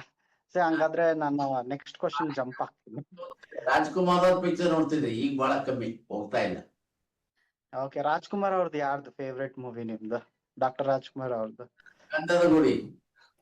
ಗಂಧದ ಗುಡಿ. Okay, good. So if not in medical field, ನೀವ್ ಮೆಡಿಕಲ್ ಫೀಲ್ಡ್ ಅಲ್ಲಿ ಇಲ್ದಿದ್ರೆ ನೀವ್ ಯಾವ ಫೀಲ್ಡ್ ಅಲ್ಲಿ ಇರ್ತಿದ್ರಿ ಇವತ್ತು? ನನಗೆ ಆಗ್ಲಿ ಹೇಳಿದಾಗ, ನಾನು ದಿನ ಪೂಜೆ ಮಾಡುವಾಗ ನಾನು ಪುನರ್ಜನ್ಮ ಆದರೆ ರೀಬರ್ತ್ ನಾನು ವೈದ್ಯಕೀಯ ಶಿಕ್ಷಣ ಆಗಬೇಕಂತಾನೆ ವಿಚಾರ, ಬೇರೆ ಯಾವುದೇ ಬೇಕಾಗಿಲ್ಲ ನನಗೆ. ಯಾವ್ದು ಸೂಟ್ ಆಗ ಅದು ಬಿಟ್ಟು. Okay sir, great answer. ಅಂದ್ರೆ ನಿಮ್ಮ ಬೆಸ್ಟ್ ಒಬ್ಬ ರೋಗಿಗೆ ಔಷಧ ಕೊಟ್ಟು ಅವನ ಗುಣಬೇಕಾದ್ರೆ ಆ ದಿನ ಬಹಳ ಸಂತೋಷದಿಂದ ನನಗೆ, ಅಂದ್ರೆ pleasure on that day if he becomes well. If it dies because of my fault, I feel most sad person on that. Okay, that's great. 4ನೇದು, ನಿಮ್ಮ ಬೆಸ್ಟ್ ಫ್ರೆಂಡ್ ಯಾರು? ಬಹಳ ಕಮ್ಮಿ ನನ್ನ ಸ್ನೇಹಿತರು. ನನಗಿದು ಅನ್ಫಾರ್ಚುನೇಟ್ಲಿ ನನ್ನ ಸ್ನೇಹಿತರು ಬಹಳ ಕಮ್ಮಿನೇ. ನನ್ನ ಬೆಸ್ಟ್ ಫ್ರೆಂಡ್ ನಮ್ಮ ವೈಫ್ ಅನ್ಬೋದು ನಾವು. ನಮ್ಮ ವೈಫ್ ನಿಮ್ ವೈಫ್ ನೋಡಿದ್ರೆ ತುಂಬಾ ಖುಷಿ ಪಡ್ತಾರೆ. ಓಕೆ, ಸೊ ಅದೇ ಸೇಮ್, ನಿಮ್ಗೆ ಫೇವ್ರೆಟ್ ಡಿಶ್ ಯಾವುದು ನಿಮ್ಗೆ? ಜೋಳದ ರೊಟ್ಟಿ, ಕಾಳಿನ ಪಲ್ಯ, ಮೊಸರು, ಬಾಳೆಹಣ್ಣು. This is my favourite. ದಿನ ಅದೇ ಊಟ ಮಾಡೋದು ಮನೆ ಒಳಗೆ, ಅದು ಬಿಟ್ಟು ಬೇರೆ ಊಟ ಮಾಡಂಗಿಲ್ಲ. ಜೋಳದ ರೊಟ್ಟಿ ನನ್ಗೂ ತುಂಬಾ ಇಷ್ಟ. ಇದು ನಮ್ಮ ಪೇರೆಂಟ್ಸ್ ಎಲ್ಲ ಅನಂತಪುರ ಕಡೆಯಿಂದ, ಅಲ್ಲಿ ತುಂಬಾ ಮಾಡ್ತಾರೆ ಜೋಳದ ರೊಟ್ಟಿ, ಕಾಳು ಅದೆಲ್ಲ. ನಾವು ಅವಾಗ ರೆಗ್ಯುಲರ್ ಆಗಿ ನಾವು ಮನೇಲಿ ಮಾಡಲ್ಲ, ಬಟ್ ಅಲ್ಲಿ ಅನಂತಪುರ ಕಡೆ ಎಲ್ಲ ಡೈಲಿ ಅದೇ ತಿಂತಾರೆ ಅವರು. ಬಟ್ ನಂಗೆ ತುಂಬಾ ಇಷ್ಟ ಜೋಳದ ರೊಟ್ಟಿ ಅಂದ್ರೆ. ಜೋಳದ ರೊಟ್ಟಿಗೆ ತುಪ್ಪ ಹಾಕೊಂಡ್ ತಿಂದಿದ್ ನಂಗೆ ತುಂಬಾ ಇಷ್ಟ. ಹೌದಾ? Very good. Better than wheat. Jola is better than wheat. ಇದು ಸಾರ್ಟ್ ಬೈ ಮಿಲೆಟ್ ಅಲ್ಲ, ಅದು ಅಂದ್ರೆ ಸಿರಿಧಾನ್ಯ. ಜೋಳ, ರಾಗಿ, ಜೋಳ, ಸಿರಿಧಾನ್ಯ. ಅದರಿಂದ ಹೆಲ್ತ್ ಬಹಳ ಚಲೋ ಆಗ್ತದೆ. ಡಯಾಬಿಟಿಸ್ ಕಮ್ಮಿ ಆಗ್ತದೆ, BP ಕಮ್ಮಿ ಆಗ್ತದೆ. ಇರಲ್ಲ. ಆಮೇಲೆ comparatively cheaper than other food. So ಅದನ್ನ ಲೈಕ್ ಮಾಡೋದು, ಅದನ್ನ ನಾವು ಇನ್ಸಿಸ್ಟ್ ಮಾಡ್ತೀವಿ. ಮನೆ ಒಳಗೆ ಮಾಡ್ತಾ ಇರ್ತಾರೆ, ಮನೆ ಒಳಗೆ. ನಮ್ಮ ಮಕ್ಳು ತಿನ್ನಂಗಿಲ್ಲ ಅದನ್ನ, ಮೊಮ್ಮಕ್ಳು ತಿನ್ನಂಗಿಲ್ಲ, ಅವ್ರು ಬೇರೆ ಬೇಕು ಹೇಳಿದ್ರು ನಮಗೆ. ನನ್ನ ಊಟ ಬೇರೆ, ಅವ್ರ ಊಟ ಬೇರೆ. ತುಂಬಾ ಚೆನ್ನಾಗಿ ಹೇಳಿದ್ರಿ ಸರ್. ನಿಮ್ಮಿಂದ ತುಂಬಾನೇ ಇನ್ಫಾರ್ಮೇಶನ್ ಸಿಕ್ತು, ನಮ್ಮ ಮೈಂಡ್ ಸೆಟ್ ಚೇಂಜ್ ಆಯ್ತು ಎಂಟೈರ್ ಇಂಟರ್ವ್ಯೂ ಇಂದ. ನಿಮ್ಗೆ ಹೇಗ ಅನಿಸ್ತು ಅಂತ ನೀವು ನಿಮ್ ಫೀಡ್ಬ್ಯಾಕ್ ಕೊಡ್ಬೋದು ನಮ್ಗೆ. ಎಲ್ಲಾದ್ರೂ ಇಂಪ್ರೂವ್ ಮಾಡ್ಬೇಕಾ ಅಥವಾ ನಿಮ್ಗೆ ಏನಾದ್ರು ಅನಿಸ್ತು ವಿ ಶುಡ್ ಅಂದ್ರೆ ನಿಮ್ದು ಯೂಸ್ ಆಫ್ ಟೆಕ್ನಾಲಜಿ ಇಂಪ್ರೂವ್ ಮಾಡ್ಬೇಕು, ಅಂದ್ರೆ ಕಮ್ಯುನಿಕೇಶನ್ ಮಾಡ್ಬೇಕು. ಅದನ್ನ ಬಿಟ್ಟು ಬೇರೆ ಎಲ್ಲ ಸರಿ ಐತಲ್ಲ. ನೀವು ಹೇಳಿದ ಪ್ರಶ್ನೆಗಳು ಅವು ಪ್ರಾಕ್ಟಿಕಲ್ ಪ್ರಶ್ನೆಗಳು ಅದಾವೆಲ್ಲ, ಇಲ್ಲಿವರೆಗೆ ಕೇಳಿದ್ದು ಉತ್ತರ ಹೇಳಿದ್ದು ಅದು ಜನಸಾಮಾನ್ಯರಿಗೆ ಇನ್ಫಾರ್ಮೇಶನ್ ಮುಟ್ಟಿ ಅವರು ಪರಿವರ್ತನೆ ಆದ್ರೆ ಬಹಳ ಮುಖ್ಯವಾದದ್ದು. ಅದು ನಮ್ಮ ಸಾರ್ಥಕವಾಗುತ್ತೆ ನಾವು ಹೇಳಿದ ಇನ್ಫಾರ್ಮೇಶನ್. ಹಾಗಾಗಿ ನಾನು ಎಲ್ಲೆಲ್ಲ ಹೋಗ್ಲಿಲ್ಲ, ಇದನ್ನೇ ಮಾತಾಡೋದು ನಾನು ಜನಸಾಮಾನ್ಯರಿಗೆ. ನೀವು ಆರೋಗ್ಯವಂತರಾಗಿರಿ, ಡಾಕ್ಟರ್ ಕಾರ್ಡ್ ಹೋಗ್ಬಾಡ್ರಿ, ನಾವು ಬರೇ ಅನಾರೋಗ್ಯ ಔಷಧ ಕೊಡೋದು, ರೋಗಕ್ಕೆ ಔಷಧ ಕೊಡೋದು ಬರಬಾರ್ದು ಅಂತ ಹೇಳ್ತಾ ಇರ್ತೇನೆ ಅವರಿಗೆ. ಓಕೆ ಸರ್, ನಾನು ನಿಮ್ ಮೀಟಿಂಗ್ ಇಂದ ಇವಾಗ ನಾನು ಹೇಳಿದ್ನಲ್ಲ, ನನ್ಗೂ ಬ್ಯಾಕ್ ಪೇನ್ ಇದೆ. So I will continue my meditations. At the same time ನೀವು ಹೇಳ್ದಂಗೆ ಮೆಡಿಟೇಷನ್ ಆಲ್ರೆಡಿ ನಾನು Art of Living member. So ಅವ್ರದ್ದು ಡೈಲಿ ಬೆಳಗ್ಗೆ ಇದು ನಡೆಯುತ್ತೆ ಮೆಡಿಟೇಷನ್ ಸೆಷನ್. ಅದು I will try to join that. And again positive ಆಗಿರ್ತೀನಿ, ಮೆಂಟಲಿ ಸ್ಟ್ರಾಂಗ್ ಆಗಿರ್ತೀನಿ, ಒಳ್ಳೆ ಆಹಾರ ತಗೊಂತೀನಿ.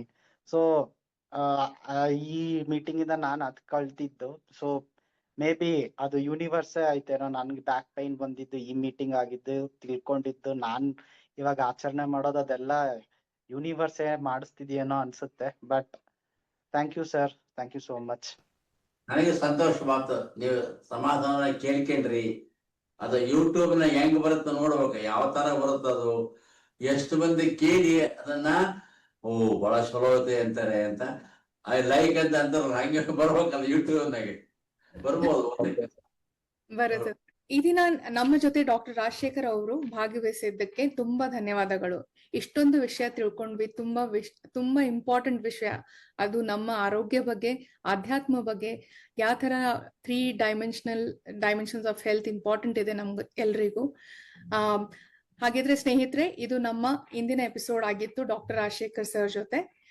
ಕಾರ್ಯಕ್ರಮ ಕೊನೆ ಮಾಡುವ ಮೊದಲು ನಿಮ್ಮೆಲ್ರಿಗೂ ಒಂದ್ ಸಣ್ಣ ವಿನಂತಿ. ನೀವು ನಮ್ಮ TGV ಕನ್ನಡ ಚಾನೆಲ್ ಸಬ್ಸ್ಕ್ರೈಬ್ ಮಾಡಿಲ್ಲ ಅಂದ್ರೆ ಪ್ಲೀಸ್ ಸಬ್ಸ್ಕ್ರೈಬ್ ಮಾಡಿ. ನಿಮ್ಗೆ TGV ಕನ್ನಡ ಎಪಿಸೋಡ್ಸ್ ಇಷ್ಟ ಆಗಿದ್ರೆ ನಿಮ್ಮ ಮೆಚ್ಚಿನ 3 ಫ್ರೆಂಡ್ಸ್ ಅಥವಾ ಫ್ಯಾಮಿಲಿ ರಿಲೇಟಿವ್ಸ್ ಜೊತೆ ಶೇರ್ ಮಾಡಿ. ಅವರಿಗೂ ಇದರಿಂದ ಏನಾದ್ರೂ ಡೆಫಿನೆಟ್ಲಿ ಉಪಯೋಗ ಆಗುತ್ತೆ. ಸರಿ, ಹಾಗಿದ್ರೆ ಮುಂದಿನ ಎಪಿಸೋಡ್ ಅಲ್ಲಿ ಮತ್ತೆ ಸಿಗೋಣ. ಇನ್ನಷ್ಟು ಒಳ್ಳೆ ಮಾತು ವಿಷಯ ತಗೊಂಡ್ ಬರ್ತೇವಿ. ನಮಸ್ಕಾರ. ನಮಸ್ಕಾರ.